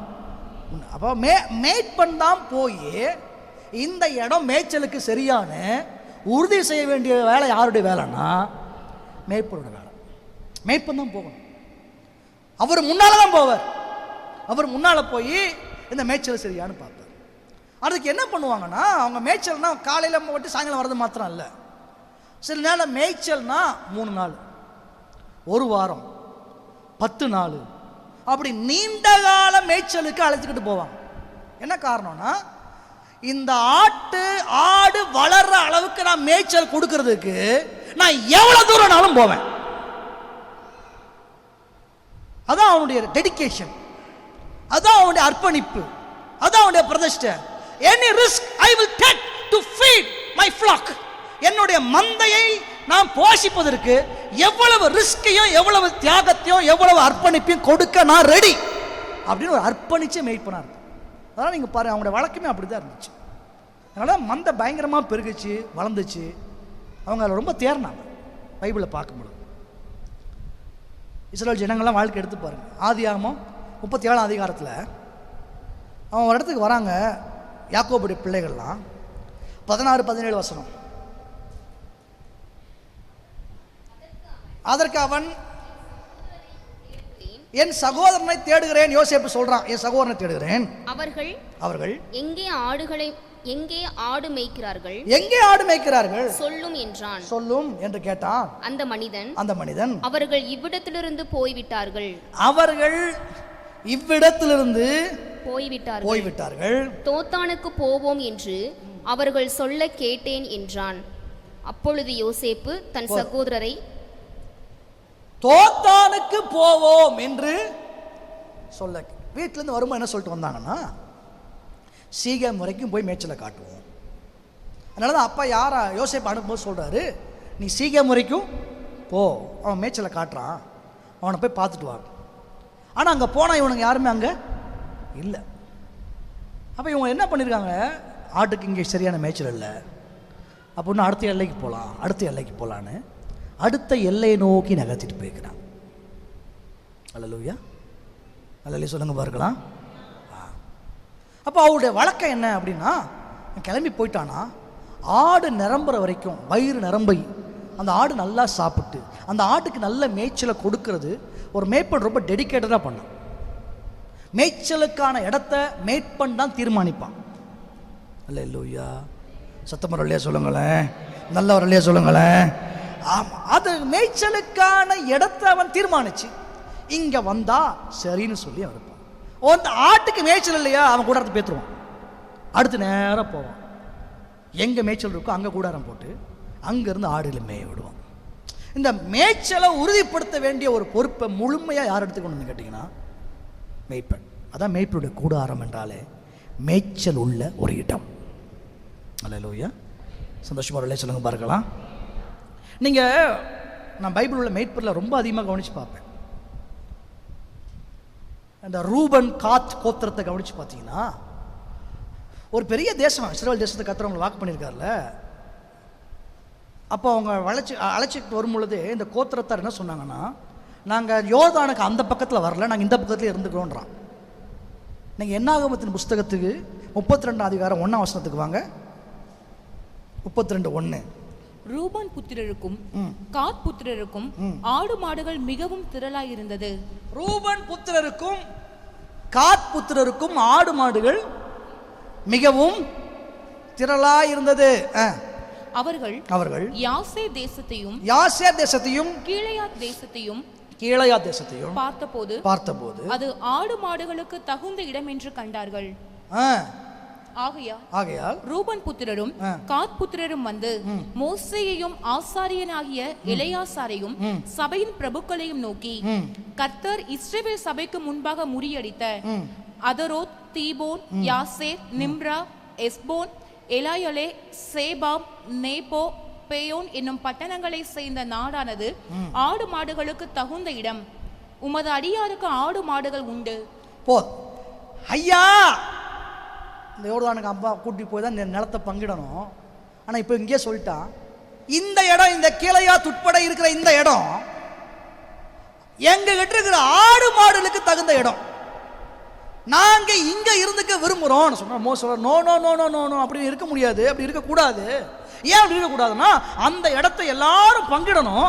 நீ இப்படி பாதையில் இருந்துக்கிட்டா எல்லாருக்கும் சோறு உண்டாயி அவனும் இப்படி தங்கிவானேப்பானா 3 விஷயத்தை டெடிகேட் பண்றாங்க. இவங்க என்ன பண்றாங்கன்னா, ஐயா பக்கத்தில் வந்து சொல்றான், உண்மைதான் ஒத்துக்கிறேன், ஆனால் எனக்கு என்கிட்ட இருக்கிற ஆட்டுக்கும் மாட்டுக்கும் இந்த இடம் தான் மேய்ச்சல் உள்ள இடம். என்ன இடம்? மேய்ச்சல் உள்ள இடம். அதனால இந்த இடத்துல நாங்கள் இருந்து ஆனால் ஒன்று பண்றோம், எல்லாரும் எங்க சகோதரர் அத்தனை பேரும் தங்கள் இடத்தை சுதந்திரிக்கிற வரைக்கும் நாங்க அவர்களுக்காக அவர்களோடு கூட நின்று யுத்தம் பண்ணுவோம். நாங்க அவங்களோடு கூட நின்று யுத்தம் பண்ணுவோம். ரெண்டாவது, அவன் இடத்த சுதந்திரிக்காம நான் என் வீட்டுக்கு கூட திரும்ப மாட்டேன். எங்க வீட்டுக்கு நான் திரும்பி வரல, என் வீட்டை மறந்து கூட யுத்தம் பண்ண ரெடி. மூணாவது, அவங்களுக்கெல்லாம் பிரிச்சு கொடுக்க போற இடத்துல எனக்கு இடம் வேண்டாம். அப்ப பாருங்க, 3 முடிவை எடுக்கிறான். ஒன்னு, என் வீட்டுக்கு கூட திரும்பாம கூட நான் வேலை செஞ்சு கொடுக்குறேன். ரெண்டாவது, நான் யுத்தம் எவ்வளவு யுத்தத்தை சந்திச்சாலும் பரவாயில்ல யுத்தம் பண்றேன். மூணாவது, எனக்கு அங்க இடமே வேண்டாம். இவ்வளவு ஏன் சொல்றான்னா, இந்த மேய்ப்பன் தன்னுடைய மந்தைக்கு மேய்ச்சலை கொடுக்கிறதுக்காக இத்தனை தியாகத்தையும் பண்ண ரெடியா இருந்தான். மேய்ப்பனுடைய ஊழியம் என்பது ரொம்ப முக்கியம். அதாவது எங்க வேலையில மிக மிக முக்கியமான வேலை என்னன்னு கேட்பீங்கன்னா, மந்தைக்கு மேய்ச்சலை கொடுக்கணும், சத்தான ஆகாரத்தை கொடுக்கணும், சத்தியத்தை கொடுக்கணும். அப்படின்ற ஒரு மிகப்பெரிய ஊழியத்தை கர்த்தர் எங்களை நம்பி கொடுத்துருக்காரு. நாங்கள் அதுக்கு டெடிக்கேட்டடாக இருக்க தான் எங்களை அர்ப்பணிச்சிருக்கிறோம். அல்லேலூயா. அதுக்கு சில நேரத்தில் சில யுத்தங்களை சந்திக்க வேண்டியது வரும். சில நேரத்தில் வீட்டை மறக்க வேண்டியது வரலாம், சில தியாகங்கள். சில நேரத்தில் சில இடத்த விட வேண்டியது வரலாம். அதாவது சில நேரத்தில் சில இடங்களை விட்டுறணும், நமக்கு வரணும். அதெல்லாம் விட்டுட்டு தான் ஒன்று தான் பார்க்கணும், என்னன்னா என் மந்தைக்கான மேய்ச்சல். நான் எல்லாம் தாழ்மையோடு கூட சொல்லுவேன், எங்களை கர்த்தர் அதுக்கு நம்பினதுனால, அதுக்காகவே அர்ப்பணித்து தான் அந்த ஊழியத்தை ரொம்ப கனமாக என்றோம், ரொம்ப கவனமாக செய்கிறோம். அது வாரம் முழுசும் அங்கே போகிறேன், இங்கே போகிறேன், இங்கே போகிறேன், அங்கே போகிறேன், அங்கே போகிறேன், அங்கே போகிறேன்ட்டு ஞாயிற்றுக்கிழமை காலையில் என்ன பிரசங்கம் பண்ணுறேன்னு தெரியலேன்னு யாரோ ஒருத்தர் பண்ண பிரசங்கத்தை ஆஹா நம்மளுக்கு ஒரு பிரசங்கம் கிடச்சிருச்சுன்றக்காக வந்து ஒரு நாளும் புல்பீட்டில் நின்று ஞாயிறு காலையில் ஆராதனையில் பிரசங்கம் பண்ணுறதே இல்லைன்னு எல்லா தாழ்மையோடு உறுதியாக சொல்லுவேன். இன்றைக்கு இந்த சபைக்கு தேவன் என்ன வார்த்தையை கொடுத்துருக்காரு என்ற தெளிவோடு தான் ஒவ்வொரு முறையும் பிரசங்கம் எடுத்து வரும்போது வரும். அங்கே கொஞ்சம் எடுத்துக்கலாம், இங்கே கொஞ்சம் எடுத்துக்கலாம், அவர் பண்ண பிரசங்கம் நல்லா இருக்கு, இவர் இருக்கலாம். ஆனால் கர்த்தர் நம்முடைய மந்தைக்கு என்ன கொடுக்க விரும்புகிறாரு, நம்முடைய சபைக்கு என்ன கொடுக்க விரும்புகிறாரு, இங்கே வரக்கூடிய ஆத்துமாக்களுக்கு என்ன கொடுக்க விரும்புகிறாரு, இந்த தெளிவோடு தான் நான் வந்தேன்னா எனக்கு ஒரு நிச்சயம் இருக்குது. என்ன தெரியுமா நிச்சயம் தெரியுங்களா? நான் அப்படி பெற்றுக்கிட்டு வந்தேன்னா கர்த்தர் தான் உங்களை இங்கே அழைச்சிட்டு வராருன்னா உங்களுக்கு தேவையான வார்த்தை இந்த இடத்துல இருந்து அந்த ஆராதனை முடியறதுக்குள்ள நிச்சயம் உங்களை சந்திச்சே தீரும். அப்படி இல்லைன்னா I am failure in my ministry, என் ஊழியத்தில் நான் தோற்று போனவனாக மாறுவேன். ஒரு மேய்ப்பனுடைய வேலை என்ன? மந்தைக்கான ஆதாரத்தை உறுதி செய்ய வேண்டும். அல்லேலூயா. சந்தோஷப்படலே சொல்லுங்களேன். அதை உறுதி செய்யணும். நான் இன்னைக்கு எல்லாம் தாழ்மையோடு சொல்றேன், ஆனால் தைரியமாக சொல்றேன். பாஸ்டர் பல வாரமா வரேன், பல மாசமா வரேன், சில வருஷமா வரேன், பல வருஷமா கூட வரேன், எனக்கு இந்த சபையில ஒரு மேய்ச்சலையும் நான் பார்த்ததே இல்லைன்னா நீங்க தவறான இடத்துல இருக்கிறீங்க. நீங்க ஜெபம் பண்ணி ஒரு தீர்மானத்தை எடுத்து ஒரு வெளிப்பாட்டை பெற்று உங்களுக்கு மேய்ச்சல் இடத்துக்கு நீங்க போயிருங்க. இல்லைன்னா உங்களுக்கு தான் ஆபத்து. இந்த சபையில தான் கர்த்தர் உங்களை வச்சாரு அப்படின்னு சொன்னா நான் ரொம்ப திடமா நம்புறேன். நான் ஒவ்வொரு வாரம் வரும் ரொம்ப ஆயத்தோடு கூட வரேன். நிச்சயமாய் உங்களுக்கான மேய்ச்சலை கர்த்தர் இந்த இடத்துல இருந்து உங்களுக்கு கொடுக்க வல்லவராக இருக்கிறார். ஏன்னா ஒரு மேய்ப்பனுடைய வேலையை அதுதான். அதுக்காக நாங்கள் எந்த ரிஸ்க் எடுக்க ரெடி. இரவு தூக்கங்களா இருக்கலாம், குடும்ப சம்பந்தப்பட்ட விஷயங்களா இருக்கலாம், சில உறவுகளா இருக்கலாம், வீட்டு காரியமா கூட இருக்கலாம், அதெல்லாம் விட்டுதான் ஆகணும். ஏன்னா கர்த்தர் எங்களை ரொம்ப நம்புறாரு. இந்த மந்தைக்கான ஆகாரம். அல்லேலூயா. அந்த ஆகாரம் எப்படி இருக்கணும் அப்படின்னா பாருங்க, சில நேரத்தில் நம்ம வீட்டில் நம்ம அம்மா எப்படிலாம் நம்ம ஃபுட்டு கொடுக்குறாங்க, எல்லாமே கலந்து தான் இருக்கும். எல்லாமே எல்லா சத்தும் என்ன பண்ணணும்? கலந்து வரணும். அப்படி தான் ஆகாரம் இருக்கும் எப்பொழுதுமே. இப்போ எனக்கு பார்த்தீங்கன்னா நிறைய நேரம் பிரியாணி பிடிக்கும். ஆமாம், என்ன பிடிக்கும்? உங்களுக்கும் பிடிக்கும்னு எனக்கு தெரியும். தமிழ்நாடே அதில் தான் ஓடுது. சரி, போயிட்டு போகுது. அப்போ எனக்கு பிரியாணி பிடிக்குன்றதுக்காக தினமும் பிரியாணியே சாப்பிட்டா கரெக்டாக சொல்லிட்டீங்க. உடம்பு கெட்டு போயிடும். எப்படி கெட்டு போகும் அப்படின்னா, மட்டனாக சாப்பிட்டா உனக்கு கொழுப்பாக சேரும். அந்த கொழுப்பு கரைக்கிறதுக்கு ட்ரீட்மெண்ட் கொடுக்கலன்னா என்ன சொல்கிறேன், அது வேலைக்கு ஆகாது. அப்போ அந்த எலுமிச்சம்பழம் ஜூஸை மறக்காமல் குடிச்சிரு. சரி, போன வாரம் 2 நாள் பிரியாணி சாப்பிட்ட, அதனால வேலைக்கு ஆகாது, இன்னைக்கு நீ கீரை சாப்பிடு. ஏன் கீரை சாப்பிடு, அப்புறம் ரசம் சாப்பிடு, கொள்ளு ரசம் சாப்பிடு, காய்கறி சாப்பிடு. இப்படி எல்லாம் மல்ட்டியாக கொடுக்கும் பொழுது தான் நமக்கு தேவையான அத்தனை சத்தும் அது கிடைக்கும். அதுபோல தான் சபையும். அல்லேலூயா. திடீர்னு உற்சாகமான செய்தி இருக்கும், திடீர்னு அற்புதத்தை குறித்த ஒரு செய்தி இருக்கும், திடீர்னு ஆறுதலை குறித்து ஒரு செய்தி இருக்கும், திடீர்னு எச்சரிப்பை குறித்த ஒரு இந்த மாதிரி சில நேரத்தில் செய்தி இருக்கும். ஆனால் ஏன் தேவன் அதெல்லாம் கொடுக்குறாருன்னா, அவருடைய மந்தையாகிய மக்கள் ஒரு ஆரோக்கியமான சபையாக இருக்க வேண்டும். A healthy church. It's very important. ரொம்ப முக்கியம். சர்ச் வந்து ஹெல்த்தியாக இருக்கணும். எல்லாம் குடும்பமாக வராங்க போகிறாங்க, யார் வராங்க தெரியல, இதெல்லாம் பெருமை இல்லை. இந்த சபை உண்மையிலே ஆரோக்கியமான சபையாக இருக்கா? தவிர விசுவாசி உண்மையிலே ஆரோக்கியமான விசுவாசிகளாக இருக்கிறாங்களா? ஆண்டவருக்குள்ள ஸ்ட்ராங்காக இருக்கிறாங்களா? அப்படின்னா அது கொடுக்கப்படுற மேய்ச்சல் அடிப்படையாக கொண்டு தான் அது வெளிப்படும். அல்லேலூயா. ஸோ சபை என்பது மேய்ச்சலுக்கான இடம். அதாவது இப்படி சொல்லலாமா, மேய்ப்பனின் கூடாரம் என்பது மேய்ச்சலை உறுதி செய்கிற இடம். எல்லாம் வாய்த்தன்னு சொல்லுங்க, மேய்ச்சலை உறுதி செய்கிற இடம். அதுக்காக எந்த எஃபோர்ட்ஸ்னாலும் சந்தோஷமாக தான் ஊழியக்காரங்க செய்ய ஆயத்தமாக இருப்பாங்க. சில நேரத்தில் சிலர் வந்து பயங்கர உற்சாகமாக இருப்பாங்க. எல்லா ஃபங்க்ஷன்லையும் திங்கக்கிழமை வந்து சனிக்கிழமை வரைக்கும் பாஸ்ட் உற்சாகமாக இருக்கார். ஞாயிற்றுக்கிழமை காலை அவர் தலைவலி வந்துடுது, வயிற்று வலி வந்துடுது, ஏதாவது வந்துடும். ஏன் அவ்வளோ வருதுன்னா, அவருக்கு பிரசங்கம் பண்ண ஏதோ விஷயம் இல்லைண்ணா, எனக்கு உடம்பு சரியில்லை சகோதரர் பேசுவா, எனக்கு உடம்பு சரியில்லை பிரதர் சிஸ்டர் பேசுவா, எனக்கு உடம்பு ஒரு விஷயம் செய்திகளை வந்து இப்படியே வண்டி ஓடிக்கிட்டு இருக்கோம் சில சபையில். புரிஞ்சுக்கொள்ளலாம், அந்த மேய்ப்பன் இடத்துல சபைக்கான தூது இல்லை. பைபிள் எப்படி தான் சொல்றது, ஆசாரியனுடைய உதடுகள் அறிவை காக்க வேண்டும், வேதத்தை அவன் வாயிலே தேடுவார்கள், அவன் சேனைகளின் கர்த்தருடைய தூதனாமே. அப்போ அவங்க சபைக்கு தேவையான ஒரு தூது ஒரு மேய்ப்பனுடைய வாயில நிச்சயம் இருந்தா, தூதனே வந்தாலும் இருப்பா, முதல்ல எனக்கு ஒரு குறிப்பு இருக்கு, பேசிவிட்டு அடுத்து ஒரு குறிப்பை நான் உனக்கு தரேன் அப்படின்னு சொல்ற ஒரு தெளிவு இருக்கு. ஹல்லேலூயா. சரி, மேய்ப்பனுடைய கூடாரம் என்று சொல்லும்போது இரண்டாவது அது எதற்கான இடம்? லூக்கா எழுதின சுவிசேஷம் 2ஆம் அதிகாரம் 8ஆம் வசனம். அப்பொழுது அந்த நாட்டிலே மேய்ப்பர்கள் வயல்வெளியில் தங்கி ராத்திரியிலே தங்கள் மந்தையை காத்து கொண்டிருந்தார்கள். அந்த நாட்டிலே மேய்ப்பர்கள் ராத்திரியிலே தங்கி தங்கள் மந்தையை காத்து கொண்டிருந்தார்கள். மேய்ப்பர்களுடைய கூடாரம் என்பது பாதுகாப்பை உறுதி செய்யும் இடம். என்ன இடம்? பாதுகாப்பை உறுதி செய்யும் இடம். ஆண்டவருக்கு ஸ்தோத்திரம். மேய்ப்பர்கள் தங்கியிருந்தார்கள், மந்தையை காத்து கொண்டிருந்தார்கள். கூட ஒரு தகவல் சொன்னா நல்லா தான் இருக்கும். நாய்ங்க, பல நாய்ங்க இருக்குல்ல, லிட்டராகவே சொல்றேன், நாய்ங்களை தான் சொல்றேன். அதுல ஒரு நாய் பேரு ஜெர்மன். கரெக்டா சொல்றீங்களே, என்னங்க?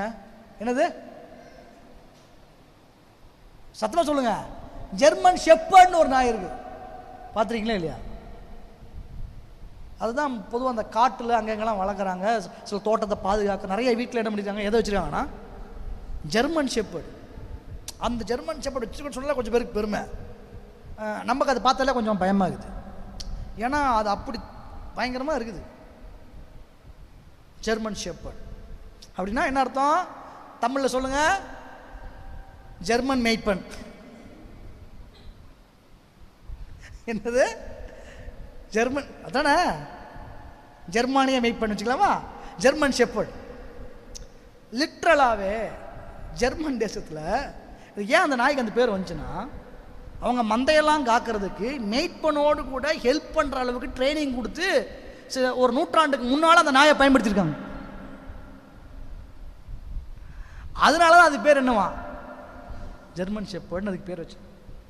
இந்த மந்தையை காப்பாற்றுறதுக்கு காவலாளியோ அந்த மேய்ப்பனோடு கூட சேர்ந்து அந்த நாய் இருக்குமா, அது ஹெல்ப் பண்ணிக்கிட்டு இருக்கும். யார் வராமல் குழச்சிக்கிட்டு அப்படியே கம்பீரமாக நின்றுக்கிட்டு இருக்கும். சரி, விஷயத்துக்கு தான். அப்போ பாதுகாக்கிறதுக்கு பயன்படுத்தப்பட்டு அது மாதிரி மேய்ப்பொருளுக்கு உதவியாக இருந்த ஒரு ஒரு மிருக ஜீவனுக்கு அது ஒரு பேர் ஷெப்பர்டுன்னு பேர் இருக்கு. அப்போ ஒரு உதவியாக இருந்த ஒரு மிருகமே அதை காக்கிறதுக்கு அவ்வளோ கவனமாக இருக்கணும்னா ஒரு மேய்ப்பன் மிக மிக மிக மிக மிக கவனமாக தன் மந்தையுள்ள ஆத்துமாக்களுக்கான பாதுகாப்பை உறுதி செய்ய வேண்டிய ஒரு பொறுப்பில் இருக்கிறான்.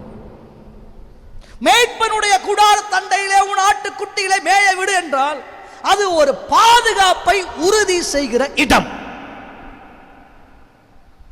It is a place of safety and protection. நமக்கான பாதுகாப்பான இடம். ஒரு மேய்ப்பனுடைய வேலை தன் மந்தையை காக்க வேண்டும். அது பல நேரத்தில் பல விதமான சோதனைகள் வரலாம், மிருக ஜீவனுடைய தாக்குதல் வரலாம்.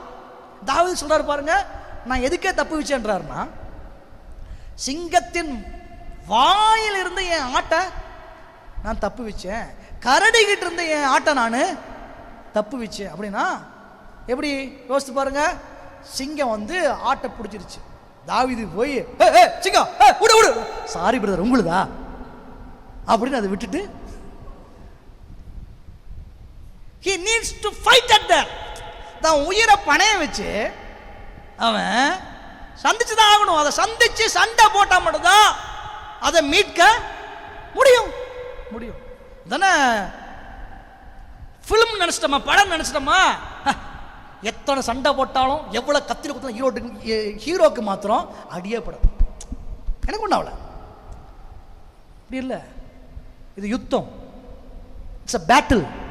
அப்படின்னா கண்டிப்பா சவால் இருக்கு, சேலஞ்ச் இருக்கு, போராட்டம் இருக்கு. ஒரு மந்தைய காக்கணும்ன்ற அக்கறை ஒரு மேய்ப்பனுக்கு இருக்கு. அல்லேலூயா.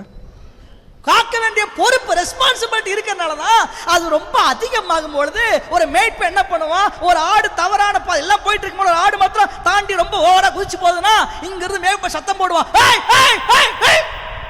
தேவைப்பட்டா கையில் இருக்கிற கோல் எடுத்து ட்ராக்கை சரி பண்ணி விடுவான். ஆனா அந்த ஆட்டுக்கு கோபம் வரும் பாருங்க. நானே பார்த்துதான் கோல் எடுக்கிறேன், அதை பண்றேன். அந்த மாதிரி இன்னைக்கு கூட நான் பண்ற பிரசங்கம் சிலருக்கு கோபமே வரும். ஆனா என்ன அர்த்தம்னா, ஒரு மேய்ப்பனுக்கு தெரியும் இந்த ஆடு இப்படியே துள்ளி குதிச்சு போனா ஈஸியா ட்ராக் மாறுறதுக்கு வாய்ப்பு இருக்குது. ஏற்கனவே ஒரு ஓனாயி அதுக்காக காத்துக்கிட்டு இருக்குது. இது எங்கேயோ மாட்ட போகுதுன்னு தெரிஞ்சனாலதான், தேவையான நேரம்தான் உயிரை விட்டு சத்தம் கொடுத்து கோல் எடுத்து நீட்டிக்கிட்டு வசத்தை எடுத்து காட்டிக்கிட்டு நின்றுக்கிட்டு இருக்கோம். அல்லேலூயா. ஏதோ ஒரு ஆத்மா பின்னால் இருந்து சத்தம் கொடுக்குது, கடைசியில் பார்த்தா அது பச்சை குழந்தை. கர்த்தருக்கு ஸ்தோத்திரம் உண்டாக. அப்போ எதுக்கு இந்த பிரசங்கம் எப்படி இல்லையா பிரதர் அப்படி நீங்க ரெண்டு பிரதர்ட்ட கேட்கக்கூடாது, உங்களுக்கே புரியணும். ஹல்லேலூயா. தெரியும், அதாவது மேய்ப்பொருளுக்கு அது கண்டிப்பாக தெரியும். இந்த ட்ராக் மாறுது, இது ஏதோ சம்திங் ப்ராப்ளம் அப்படின்றது வந்து புரிஞ்சுக்குவோம். ஆனால் அதனால தான் அந்த அக்கறை கொஞ்சம் அதிகமாக போகிறனால தான் ஒரு சவுண்டு இது ட்ராக்கை சரி பண்ணும், இந்த முயற்சியெல்லாம் ஈடுபடுவோம். சில நேரத்தில் காயப்படுத்த விரும்பாதனால சிக்னல் மாத்திரம் கொடுப்போம், அப்படி சவுண்டு மாத்திரம் இருக்கும். அந்த சவுண்டே என்ன பண்ணிக்கணும், ஆமாம் நம்ம உடனே என்ன பாஸ் வித்தியாச சவுண்டு விடுறாரு, உடனே கமிட்டி கூட்டு நம்ம ஒரு 10 வரை மீட்டிங் போகிற பிறகு சாயங்காலம் இந்த வார்த்தைக்கு என்ன அர்த்தமாக இருக்கும் இந்த அப்படின்னு நீங்கள் பேசுறதுக்குள்ளேயே 2 ஓனாய் வந்து உங்களை தூக்கிட்டு போயிடும். என் ஆடுகளை அறிந்திருக்கிறேன், என் ஆடுகளால் அறியப்பட்டும் இருக்கிறேன் சொன்னாரு. அப்ப என்ன அர்த்தம், நான் என் ஆட்டை அறிஞ்சிருக்கிறேன், நான் சத்தம் கொடுத்தா என் சத்தத்துக்கு என்ன அர்த்தம்னு எதுக்கு புரியுது? ஆட்டுக்கு புரியுது. அதுதான் ஒரு மேய்ப்பனுக்கும் ஆட்டுக்கும் இடையில உள்ள அந்த க்ளோஸ்னஸ். அல்லேலூயா. ஓகே, இதை தான் சொல்ல வராங்க. ஓ, இதுதான் விஷயம். ரைட் ஓகேன்னு புரிஞ்சுக்கணும். புரிஞ்சுட்டு என்ன பிரச்சனைனா, நீங்கள் வந்து இன்டைரக்டாக சொன்னால டைரக்டாக சொன்னால் கூட சிலருக்கு புரியாது. அது வேற. அப்புறம் முள்ளில் சிக்கி, அப்புறம் கையாக போய் கத்தி, அப்புறம் கூட்டு வருது, அது வேற விஷயம். ஆனால் ஏன் இதெல்லாம் நடக்குது, ஏன் இதெல்லாம் பிரசங்கம் பண்ணுறோம், ஏன் இதெல்லாம் சொல்லுறோம், ஏன் இதெல்லாம் பேசுகிறோம் அப்படின்னா, காப்பாற்ற வேண்டிய ஒரு பொறுப்பை கர்த்தர் மேய்ப்பன் இடத்துல கொடுத்துருக்கிறார். அதுக்காக தான். சரி, இப்போ இந்த மாதிரி போராட்டங்கள் இதிலிருந்து ஜனங்களை காப்பாற்றும் பொழுது நிச்சயமா ஒரு அட்டாக் யாருக்கு இருக்கு தெரியுமா? ஒரு மேய்ப்பனுக்கு இருக்கு. That's what Bible chase. அப்படிதான் சொல்லுது. அந்தகார போராட்டத்தில் இருக்கிறாங்க, அவங்களுக்காக ஜெபம் பண்ணுறோம், உங்களை காப்பாற்ற முயற்சி எடுக்கிறோம் அப்படின்னா, இது ஆவிக்குரிய மன்றத்தில் உண்டாகிற அட்டாக். ஏன்னா பைபிள் என்ன சொல்லுது? பாதாளத்தின் வாசல்கள் அதை மேற்கொள்ளுது இல்லை அப்படின்னா, ஜெயிக்காது அப்படின்னா எப்போ சொல்லலாம்? பாகிஸ்தான் ஜெயிக்காதுங்கன்னு எப்போ சொல்லுவோம்னா, ரெண்டும் போட்டி போடும் பொழுது தான், ரெண்டும் பலப்பரிச்சை நடத்தும் பொழுது தான். அப்போ என்ன அர்த்தம்? பாதாளத்தின் வாசல்கள் தேவனுடைய சபைக்கு எதிராக பலப்பரிச்சை நடத்த பார்க்கும். அந்த பலப்பரிச்சையில் முன்னால் நிற்கிறவன் யாருன்னு கேட்டிங்கன்னா, ஒரு மேய்ப்பன். அப்போ he needs to face an attack. அந்த சவாலை சந்திச்சு தான் ஆகணும். தாக்குதலே வரும். ஆவிக்குரிய மண்டலத்தில் உண்டாகிற தாக்குதல். ரெண்டாவது, சரீர பிரகாரமாக உண்டாகிற தாக்குதல். லிட்ரலா சரீரத்தின்படி சரீரத்தில் உண்டாகிற அட்டாக். மூன்றாவது, மனதளவில் உண்டாகிற தாக்குதல்கள். மனதளவில் உண்டாகும். அதனோட மனசை போட்டு பயங்கரமாக போராட்டம், காயப்படுத்தல், தூஷணமான வார்த்தைகள், அதெல்லாம் காதில் கேட்க வந்து அதெல்லாம் அப்படியே பயங்கரமாக போட்டு மனசை நசிக்கிட்டு இருக்கும், போராடிட்டு. இந்த தாக்குதெல்லாம் நிச்சயமாக எந்த ஒரு மேய்ப்பனும் தன் வாழ்க்கையில் ஒரு காலகட்டத்தில் சந்திச்சு தான் ஆகணும். இந்த மேய்ப்போட ஊழியத்தில் இது உண்டு. அப்புறம் கவனிச்சிங்கன்னா, சில நேரத்தில் மனிதர்களால் வரும் தாக்குதல், உளவியலாக வர தாக்குதல் மாத்திரம் இல்லை, மனிதர்களால் நமக்கு நேரிடும் தாக்குதல். மனசு வந்து பல விதமான காயங்களினால போராடி கொண்டே இருக்கும். இது நிச்சயமாக ஒரு மேய்ப்பனுடைய பாதையில் அதை அவன் சந்திச்சு தான் ஆகணும், வேறு வழி கிடையாது. ஆனால் எத்தனை நடந்தாலும் பரவாயில்ல, என் மந்தையை நான் காப்பாற்றணும், இதுதான் ஒரு மேய்ப்பனுடைய தீராத ஒரு எண்ணமாக இருக்கும். அல்லேலூயா. இது ரொம்ப ரொம்ப ரொம்ப முக்கியம். நான் சமீபத்தில் ஒரு வீடியோ கிளிப்பை பார்த்தேன். புலி தாக்கின ஒரு மனிதன். இந்த மனுஷன் வந்து இந்த முகத்தெல்லாம் மூடிட்டு முதல்ல இப்படி தான் பேசினார், இந்த கண்ணு மட்டும் தான் தெரிஞ்சுது. அப்புறம் அவனை தாக்குச்சே தப்பிச்சிங்களே, உங்கள் முகத்தை காட்டுங்கன்னு சொன்ன முடியாது. ஓப்பன் பண்ணுறாரு, வாய் வந்து இங்கே இருக்குது, பல்லெல்லாம் இந்த பக்கம் இருக்குது, கண் இல்லை, இந்த ஒத்த கண்ணு மட்டும் இருக்குது. என்னை பார்த்த எல்லாரும் பயந்துடுறாங்க. ஆனால் எதிர்ந்து வந்திருக்கிறேன்னா, ஒரு மிருகத்தின் தாக்குதலிருந்து நான் மீண்டு வந்திருக்கேன். என்ன அர்த்தம்னா, சம்டைம்ஸ் இந்த மாதிரி தாக்குதல்கள் ஒரு ஊழியக்காரனுடைய இமேஜையே ஸ்பாயில் பண்ணும். It will spoils his image. ஒரு தோற்றத்தை வேற மாதிரி மாற்றிடும். ஆனாலும் ஒரு ஊழியக்காரனுக்கு ஒரு நோக்கம் இருக்குன்னா, ஒன்றே ஒன்று தான் இருக்க முடியும், நான் எப்படியாக மந்தையை காக்க வேண்டும். இது போன்ற போராட்டங்களில் கர்த்தர் என் கரத்தில் கொடுத்த ஒரு ஆத்மாவை நான் இழந்து போக கூடாது. அதாவது வெளியே எல்லாம் அப்படியே பயங்கரமாக சொல்லி எனக்கே பிரச்சனை இருக்குது, என் பிரச்சனையாது இது இப்படிலாம் சொல்ல மாட்டோம். ஒரு ஊழியக்காரனுக்கு நான் நினைக்கிறேன் அது வந்து தேவையில்லை, சொல்ல வேண்டிய அவசியம் இல்லை அப்படின்னு நினைக்கிறேன். போராட்டம் நிச்சயம் இருக்கும். நான் சொன்ன பாருங்க, இந்த மாதிரிலாம் இருக்கும். சில நேரத்தில் மனிதர்களால் வரும் தாக்குதல். பவுல் சொல்றார் தன் ஊழியத்தை பற்றி சொல்லும் பொழுது, அப்போஸ்தலர் 20ஆம் அதிகாரத்துக்கு பைபிளை திருப்புங்களேன், 20:19. வெகு மனத்தாழ்மையோடும் மிகுந்த கண்ணீரோடும் யூதருடைய தீமையான யோசனைகளால் எனக்கு நேரிட்ட சோதனைகளோடும் நான் கர்த்தரை சேவித்தேன். நான் கர்த்தரை, பாத்தீங்களா, மிகுந்த தாழ்மை, கண்ணீர், தீமையான யோசனை, எனக்கு நேரிட்ட சோதனை, இது எல்லாமே எனக்கு இருந்துச்சுப்பா. ஆனாலும் நான் என்ன பண்ணிக்கிட்டே இருந்தேன்? நான் ஊழியம் செஞ்சுக்கிட்டே இருந்தேன். அல்லேலூயா. அது அப்போ இதெல்லாம் வெளியே காட்டிக்கிட்டே அப்படியே போக முடியாது. ஆனாலும் ஊழியம் செஞ்சுக்கிட்டே இருப்போம். நம்ம இமேஜ் ஒரு பக்கம் ஸ்பாயில் பண்ணிக்கிட்டே இருப்பாங்க. தேவையில்லாத வார்த்தைகள் வந்துட்டு. இன்னொரு பக்கம் பவுலோட ஊழியத்தில் அவர் பார்த்தாரு மனிதர்களால் வந்த காயங்கள். என்ன காயம்? தேமா இப்பிரபஞ்சத்தின் மேல் ஆசை வைத்து என்னை விட்டு போனான். அப்போ சில நேரத்தில் எப்படியாவது உங்களை காப்பாற்றணும்னு நினைச்சா கூட அவர்களாலேயே வரக்கூடிய போராட்டம் மனதில் ஒரு பயங்கரமான தாக்குதலை கொடுக்கும். ஒரு ஊழியக்காரனுடைய மனதை அப்படி நீங்கள் ஓப்பன் பண்ணி பார்த்தீங்கன்னா நீங்கள் பார்த்திராத அநேக காயங்களை அதுக்குள்ள நீங்கள் பார்ப்பீங்க. அதுக்குள்ள பார்ப்பீங்க. இமேஜ் ஸ்பாயில் ஆனதுலேருந்து, மனதில் வந்த போராட்டத்திலிருந்து, மனிதர்களால் வந்த போராட்டத்திலிருந்து, துஷ்டத்தனமான போராட்டத்திலிருந்து, சத்துருனுடைய அட்டாக்கில் இருந்து பல விதமான காயங்கள் அவனை சூழ்ந்திருக்கும். ஆனால் அதை வெளிக்காட்டக்கூடாது. தேசத்தை காக்கிற ஒரு ராணுவ வீரர் என்றாலே நம்ம எல்லாருக்கும் என்ன ஞாபகம் வரும்னா,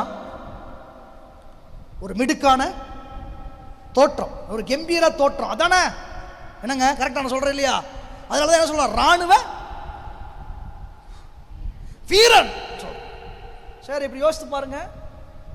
நம்மெல்லாம் ஊசி போட்டாலே அப்படி கத்துறோம். லத்தியில ஓங்கி அடிச்சா வாங்கினதானே தெரியும்ன்றீங்களா? கிளாஸ்ல குச்சியில் அடி வாங்கும் பொழுது மிஸ்ன்றான். இப்போ யோசித்து பாருங்க.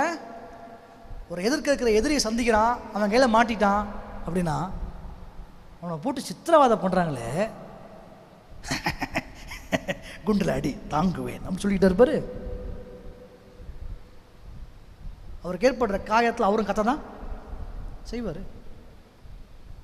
தான் நடக்கும்.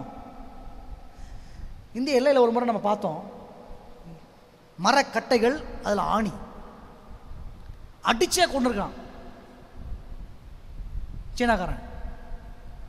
அப்போ அந்த ஆணியில் மிகுந்த கட்டையினால ராணுவ வீரர்களை அடிச்சே கொள்ளும்போது, இந்தியாவிற்காக நான் வாங்கிக் கொள்வேன், அடியாடா அடி, நான் பேச முடியாது. சரீரம் பிளந்திருக்கும், காயம் ஏற்பட்டுச்சு, கத்தனது உண்மை, அதிலே செத்ததும் உண்மை. ஆனாலும் பெட்டியில் வச்சுட்டு வீர மரணம். அந்த பார்க்குற ஒவ்வொருத்தனுக்குள்ளும் ஒரு கம்பீரம் தான் வரணுமே தவிர ஒரு கோழைத்தனம் வர கூடாதுன்னு ஒரு உலக அரசாங்கம் எப்படி கவனமா இருக்குதோ அதை விட பல மடங்கு பரலோக அரசாங்கம் கவனமா இருக்கும். அந்த வேலை செய்கிற நாங்களும் கவனமா இருக்கும். அவருக்கு என்னங்க பிரச்சனை? ஒரு பிரச்சனையுமே. ரூமுக்குள்ள போனீங்கன்னா நீங்க அழுகுற மாதிரியே நாங்களும் அழுவோம், நீங்க மூக்க சிந்துற மாதிரி நாங்களும். இது எனக்கு தேவையா? வேணுமா? என்னான்னு இப்படி பேசுறாங்க, உமக்கு நீர் பார்க்கலையா? எல்லாம் எனக்கு தெரிஞ்சுதாண்டா பண்ணேன், தைரியமா போ அப்படின்னா உள்ள என்னதான் அழுதாலும் புரண்டாலும் நான் போக மாட்டேன்னாலும் நான் எப்படி ஃபேஸ் பண்ணுவேன்னாலும் வெளியே வரும்போது ஹல்லேலூயா அப்படிதான் வருவோம். ஹல்லேலூயா. ஏன்? அவராக்கும் பலப்படுத்துறாரு, அவராக்கும் பலப்படுத்துறாரு. உங்களுக்கு வர அதே சோதனை, உங்களுக்கு வர அதே சவால், உங்களுக்கு வர அதே சிக்கல், உங்களுக்கு ஒரு 50,000 தேவை அப்படின்னா எனக்கும் 50,000 தேவை இருக்கும். எனக்கு 50,000 தேவைன்றக்காக நான் மைக் பிடிச்சதுனால 50 முறை 50,000 தேவை கத்தரை சோத்திரம் பண்ணுவோம், எனக்கு 50,000 தேவை அப்படி சொல்ல முடியுமா? நான் அதுக்கல்ல, ஏன் தேவையை சந்திக்கிற கத்தர் உங்க தேவையை சந்திப்பான்னு தைரியமா பேசுறதுக்கு தான் என்ன வச்சிருக்காரு ஆக்கும். இல்லையா? அப்போ அதெல்லாம் அது என்னன்னு கேட்டா, அது back to screen, behind the screen. திரைக்கு பின்னால நானும் ஆண்டவரும் போராடுறது வேற. ஆனா வெளியே வர்றதுக்கு முன்னால அவர் என்ன பண்ணுவாரு, நான் இருக்கப்ப என்ன பயம், போ தைரியப்படுத்தினா, நான் அந்த பிரச்சனை ஏற்கனவே சந்திச்சு அழுது புரண்டு அப்படியெல்லாம் அந்த இடத்துக்கு வந்ததுனால அவர் என்ன பலப்படுத்தணும்னு, நீங்க எப்படி அழுவீங்க எனக்கு நல்லா தெரியும், எப்படி சோர்ந்து போவீங்க நல்லா தெரியும், என்ன பிரச்சனை வரும்னு இதெல்லாம் எனக்கு ஏற்கனவே சில நேரத்தில் சொல்லி கொடுத்துறாரு. ஆகையினால வந்து நிற்கும் போது இதை குறித்து பயப்படுவீங்களா, பாஸ்டர் எப்படி கரெக்டாக சொல்றாரு, நானும் அதுக்கு தானே பயந்தேன்.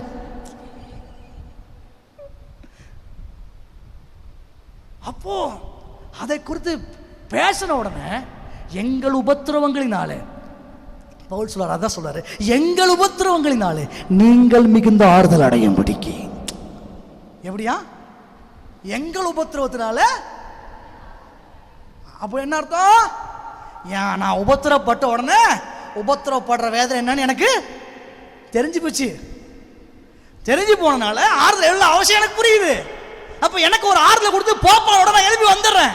எதுக்கு வரேன்னா, ஏற்கனவே உபத்திரப்படுறவர்களுக்கு ஆறுதலை கொண்டு வரும்படி. அல்லேலூயா. நம்ம இப்படி வந்து இப்படி நின்னா, பாத்தீங்களா இவ்வளவு நடந்தும் ஒரு பிரச்சனையும் அவருக்கு இல்லவே இல்லைங்க. அவருக்கு என்னங்க பிரச்சனை, நினைச்சா கார்ல போவாரு, பிளைட்ல போவாரு. நம்ம பாஸ்டர் மாதிரி ஒரு சொகுசான ஆள் உலகத்திலேயே அப்படி அடுத்த கட்டம் திரும்ப அதுக்கும் போறது. ஆண்டவரே இப்படி போயிடுன்னா இப்படி நான் தானே பேசுறேன், உன்னை சொகுசா நினைக்கிற வரைக்கும் தான் உனக்கு நல்லது, போ. அப்ப வெளியே வரும்போது காசு இல்லைனாலும் அல்லேலூயா சொல்லும் பொழுது நமக்கு ஒரு கோட்டீஸ்வரனான பாஸ்டர் இருந்தா பாஸ்டர் மாதிரி நம்ம இருக்கணும் அப்படின்னு உங்களுக்கு நினைக்க தோணுது. பார்த்தீங்களா, அதுதான் எங்களோட சக்சஸ்.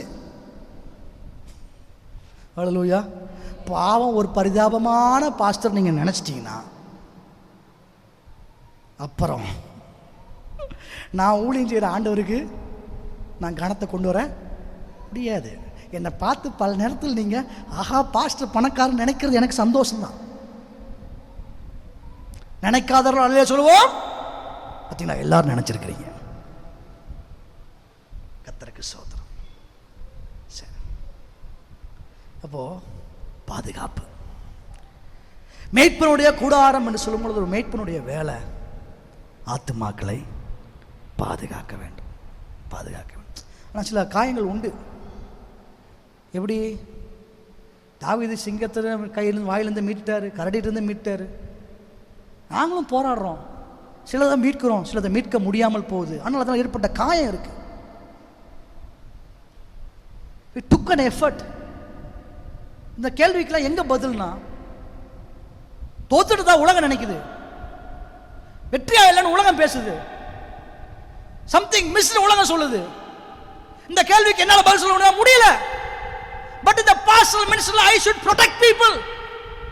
காப்பாற்ற வேண்டும், சத்ருவின் போராட்டத்தில் அவளை காப்பாற்ற வேண்டும், பின்மாற்று போராடும்படி காப்பாற்ற வேண்டும். இப்படிலாம் நம்ம எவ்வளவு எஃபர்ட் போட்டாலும் சிலது சக்சஸ் ஆகுது, சில சக்சஸ் ஆகல. சக்சஸ் ஆகலன்றனால நான் எஃபர்ட் போடணும்னு அர்த்தம் இல்லை. ஆனா உலகம் அப்படிதான் பேசும். இதுக்கு எங்கெல்லாம் எங்க பதில் தான், ஒன்று இன்னைக்கு பதில் வேணும்னா தேவ சமூகம் தான். ரெண்டு, பதில் கொடுக்கணும்னா கர்த்தர் வருகையின் போது தான். ஆனால் அது ரெண்டுக்காக ஒரு தேவ மனுஷன் காத்துக்கொண்டே இருக்க வேண்டும். எதன் நிமித்தம் தன் ஊழியத்தை சோர்ந்து போகாம நான் தொடர்ந்து போராடிக்கொண்டே இருப்பேன். மேய்ப்பனுடைய கூடாரம் என்று சொல்லும் பொழுது மந்தைக்கான பாதுகாப்பை உறுதி செய்கிற இடம். அல்லேலூயா. மூன்றாவது பைபிள் சொல்லுது, பவுல் சொல்றாரு, அந்த மேய்ப்பனுடைய கூடாரம் என்று சொல்லும் பொழுது அவருடைய அறிக்கை கவனிச்சு பார்த்தீங்கன்னா, அப்போஸ்தலர்கள் 20:31 ஆனபடியால் நான் 3 வருஷ காலமாய் இரவும் பகலும் கண்ணீரோடே இடைவிடாமல் அவனவனுக்கு புத்தி சொல்லிக் கொண்டு வந்ததை நினைத்து விழித்திருங்கள். பவுல் போறார், திரும்பி வருவாரான்னு அவருக்கே தெரியல. ஒரு ஃபேர்வெல் ஸ்பீச் மாதிரி நடக்குது. எபேசு சபையில் உள்ள மூப்பரில் வர வச்சு பேசுறாரு. இந்த ஊழிய பொறுப்பை யார்கிட்ட கையில் கொடுத்தாரோ அந்த ஊழியக்காரில் வர வச்சு பேசுறாரு. நல்லா புரிஞ்சுக்கோங்க, 3 வருஷம் நான் இங்கே இருந்தேன். இரவும் பகலும் நான் கண்ணீரோடு அவனவனுக்கு புத்தி சொல்லியிருக்கிறேன். நான் போயிடுவேன். நான் போனதுக்கப்புறம் மந்தையை தப்ப விடாத கொடினான ஓநாய்கள் வரும். அப்போ நீங்கள் என்ன பண்ணணும்னா, நீங்கள் என்னை பற்றி நினைவு கூறணும்னா 2 காரியத்தை நினைவு கூறுங்க. ஒன்று, நான் உங்களுக்காக ஜெபித்த என் கண்ணீரின் ஜெபம். 2, நான் பேசின கர்த்தருடைய வார்த்தை. இது 2 நாள் நீங்கள் நினைவு கூர்ந்து விழித்திருங்க. ஒன்று சொல்ல, ஒரு மேய்ப்பனுடைய கூடாரம் என்று சொல்லும் பொழுது இந்த கூடாரத்தை ஒரு நாள் பிரித்து பார்த்தோன்னா என்ன தெரியுமா இருக்கும்? தன்னால் நடத்தப்பட்ட மக்களுக்கான ஜெபமும் அவர்களுக்கு அவன் கொடுத்த புத்தி சொல்லுதலும் வார்த்தைகளும் தான் இருக்கும். அதனால தான் ஒரு ஊழியக்காரன் அறியப்பட விரும்புகிறான். பாஸ்ட் அந்த காரில் போயிட்டாரு அப்படின்னு அறியப்பட விரும்பல. No, it is not a desire of a true pastor. உண்மையான ஒரு மேய்ப்பனுடைய சந்தோஷம் அதில் இல்லை. நான் இந்த காரில் போகிறேன், இதில் போகிறேன், இதில் வரேன், இந்த ஃப்ளைட்டில் போகிறேன், இதில் வரேன், இந்த நாட்டுக்கு போயிட்டேன், இந்த நாட்டுக்கு வந்தேன், அதில் எல்லாம் சந்தோஷம். எப்படி அவன் நினைவு கூறப்பட இருக்கிறான்? ஒரு மேய்ப்பன் எப்படி நினைவு கூறப்பட வேண்டும் அப்படின்னா, அவன் இன்றைக்கும் அவன் ரகசிய வாழ்க்கையில் என்ன இருக்கும்? உண்மையான மேய்ப்பனுக்கு என்ன சொன்னான்? தன்னால் நடத்தப்பட்ட மக்களுக்காக, அவனுடைய ஆவிக்குரிய வாழ்க்கைக்காக அவனுடைய கண்ணீரின் ஜெபம் அங்கே நின்று கொண்டிருக்கும். அப்படி பிரித்து பார்த்தோன்னா, 2வது, அவனை கொண்டு கர்த்தர் சொன்ன அந்த வார்த்தைகள் நிலைத்திருக்கும். ஒரு பெரிய இந்தியாவில் உள்ள பிரபலமான ஒரு மதவாதி, அவர் வந்து மோதிரம்லாம் கூட எடுப்பார். யாரை சொல்கிறேன் உங்களுக்கு ஓரளவுக்கு புரிஞ்சிருக்கும். தினம் ஒரு நாள் செத்து போயிட்டார். அவரை தெய்வமாக கூட பார்த்தாங்க. அவர் இறந்து போனதுக்கப்புறம் ரூமை திறந்தா ஏராளமான பணக்கட்டுகள், ஏராளமான பொண்ணு வெள்ளி, அதனால இந்த தங்க கட்டிகளினால இந்த இடம் நிரப்பப்பட்டிருந்துச்சு. ஒரு ஊழியக்காரனுடைய முடிவு, ஒரு மேய்ப்பன், தேவன் அழைக்கப்பட்ட ஒரு மேய்ப்பனுடைய முடிவு எப்படி இருக்குன்னு விரும்புகிறான்னா, செத்ததுக்கப்புறம் பணமோ டெபாசிட்டும் சேவிங்ஸும் அல்ல அவனுடைய அடையாளம். அவன் போன காரெல்லாம் அவனுடைய அடையாளம். இதுக்கு இப்போ ஒரு சந்ததி இருக்கு, இனி ஒரு சந்ததி எழும்பி வருது. அண்ணன் சித்தம்மானா அந்த சந்ததி எழும்பி வரும்பொழுது ஒருவேளை நம்மளாம் போகிற மாதிரி இருந்துச்சுன்னா, அன்னைக்கு ஒரு ஊழியக்காரனா நான் எப்படி நினைவு கூறப்பட விரும்புகிறேன் அப்படின்னா, நான் எந்த லைஃப் ஸ்டைல் அல்ல, எனக்கு இருந்த பிளெஸிங்ஸ் அல்ல, அதை தாண்டி நினைவு கூறப்பட வேண்டும் ஒன்று இருக்குண்ணா, பாஸ்டர் ஜெபித்த ஜெபமும் அவரை கொண்டு கர்த்தர் பேசின வார்த்தையும் தான். அதான் என்னோட அடையாளம். That is our identity. அப்படிதான் நினைவு கூறப்படணும். இதுதான் எனக்கு மாத்திரம் இல்லை, ஒவ்வொரு ஊழியக்காரனுடைய இயக்கமாக தான் இருக்குது. ஒவ்வொரு மேய்ப்பனுடைய இயக்கமாக தான் இருக்குது. ஏன்னா அதை தான் உங்கள் வாழ்க்கையை விதைச்சிக்கிட்டே இருக்கிறாங்க. அதான் நாங்கள் உங்கள் வாழ்க்கையை விதைச்சிட்டே இருக்கிறோம். ஏன்னா பைபிள் சொல்லுது, கண்ணீரோடு விதைக்கிறவன் விசுவாசிகளுக்காக ஒரு ஊழியன் செய்ய வேண்டிய ஜெபம். 2, அவர்களுக்கு தேவையான வசனம். 3 பிரிக்கலாம்: பிரசங்கம், உபதேசம், புத்தி சொல்லுதல். இது 3ஐயும் ஒரு ஊழியக்காரன் செய்ய தான் அர்ப்பணிச்சிருக்கிறான். ஒரு மேய்ப்பன் செய்ய தான் அர்ப்பணித்திருக்கிறான். அப்போ இதனால தான் நினைவு கூறப்பட விரும்பும். ஏன்னா இந்த மேய்ப்பனின் கூடாரம் என்பது கண்ணீரும் தெய்வ வார்த்தையும் நிறைந்த இடமாக இருக்கிறது.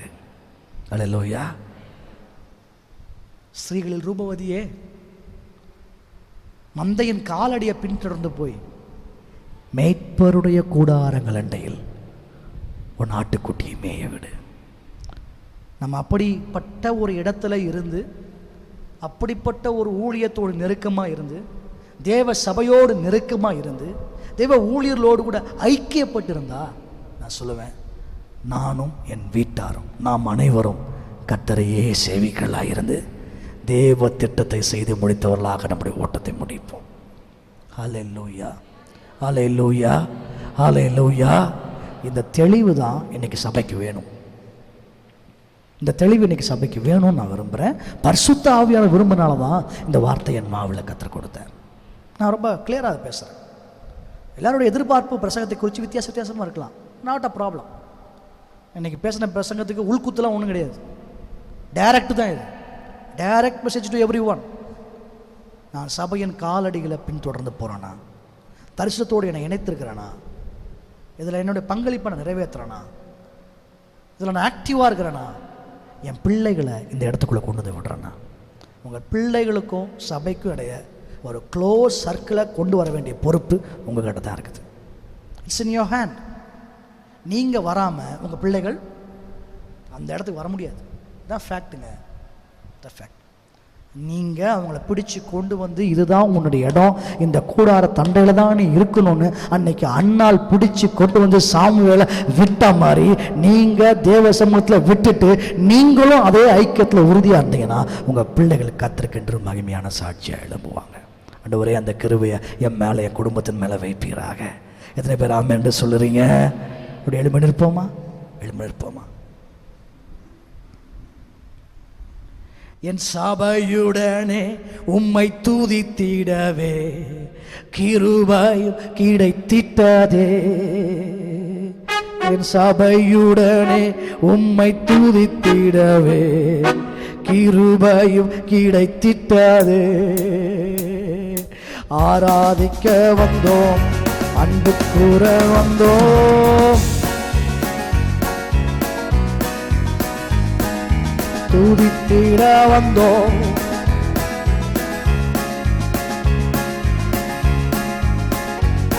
ஆராதிக்க வந்தோம், ஆராதிக்க வந்தோம், அன்பு கூற வந்தோம் யெகோவா தேவனையே. துதித்திட வந்தோம் தூயவரே சுவர் அலங்கார வாசலாலே. தேவ வீட்டின் நன்மைகளாலே அல்லேலூயா. அலங்கார வாசலாலே, அலங்கார வாசலாலே. அல்லேலூயா.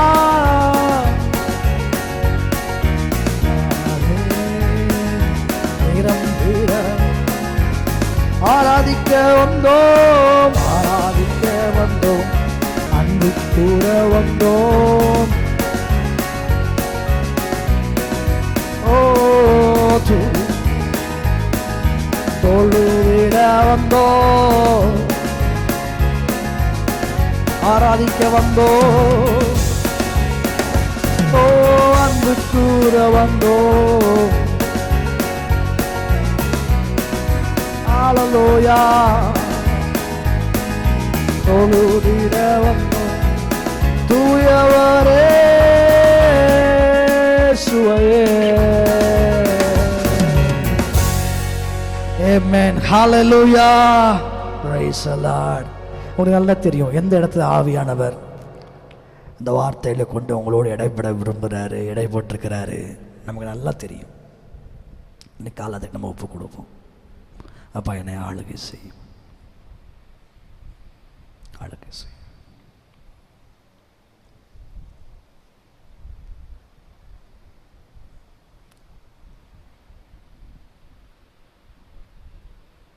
Praise the Lord. ஏன் சபை?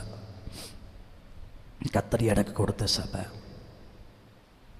நாம் பின்தொடர வேண்டிய மந்தை, அதன் காலடிகள். அந்த தெளிவை கர்த்தர் நம்ம கொடுக்கிறபடி நாள் கர்த்தரை ஸ்தோத்திரம் பண்ணுவோமா?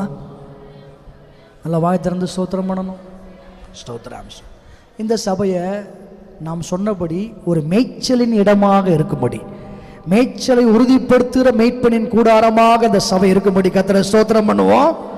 ஸ்தோத்திரம், ஸ்தோத்திரம், ஸ்தோத்திரம், ஸ்தோத்திரம், ஸ்தோத்திரம். பாதுகாப்பை உறுதி செய்கிற ஒரு மேய்ப்பனின் கூடாரமாக இந்த இடமும் சபை இருக்கும்படி கர்த்தரை ஸ்தோத்திரம் பண்ணுவோம். ஸ்தோத்திரம், ஸ்தோத்திரம், ஸ்தோத்திரம், ஸ்தோத்திரம், ஸ்தோத்திரம், ஸ்தோத்திரம், ஸ்தோத்திரம், ஸ்தோத்திரம், ஸ்தோத்திரம். ஜெபத்துக்கும் கர்த்தருடைய வசனத்திற்கும் முக்கியத்துவம் கொடுத்து அதனால் ஜனங்களை ஆசீர்வதிக்கிற இடமாக இந்த சபையும் ஊழியம் இருக்கும்படி கர்த்தரை ஸ்தோத்திரம் பண்ணுவோம். ஸ்தோத்திரம், ஸ்தோத்திரம், ஸ்தோத்திரம், ஸ்தோத்திரம், ஸ்தோத்திரம், ஸ்தோத்திரம். பிதாவே, இந்த வார்த்தைகளை உங்களுடைய பிள்ளைகள் வாழ்க்கையிலே நீர் நிறைவேற்றி இந்த இடத்தையும் உங்களுடைய பிள்ளைகளையும் கர்த்தர் ஒன்று சேர்த்து நடத்தி உங்கள் திட்டத்தை நாங்கள் நிறைவேற்றி முடித்தவங்களா வரணும். இந்த பட்டணத்தில் எங்களுக்காக வச்சிருக்க தேவ திட்டத்தை நாங்கள் நிறைவேற்றி முடிக்கணும். எங்களுக்கு உதவி செய்யுங்க. உங்கள் திருநாமத்தை மயம்படுத்துங்க. இயேசுவின் நாமத்தில் பிதாவே, ஆமென். இந்த ஆராதனை கர்த்தர் ஆசீர்வதித்தபடி நன்றி சொல்லி கர்த்தரை ஸ்தோத்திரம் பண்ணுவோம்.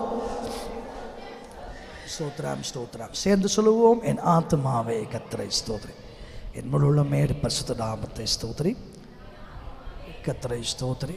கர்த்தர் செய்த சகல உபகாரங்களை மரம்.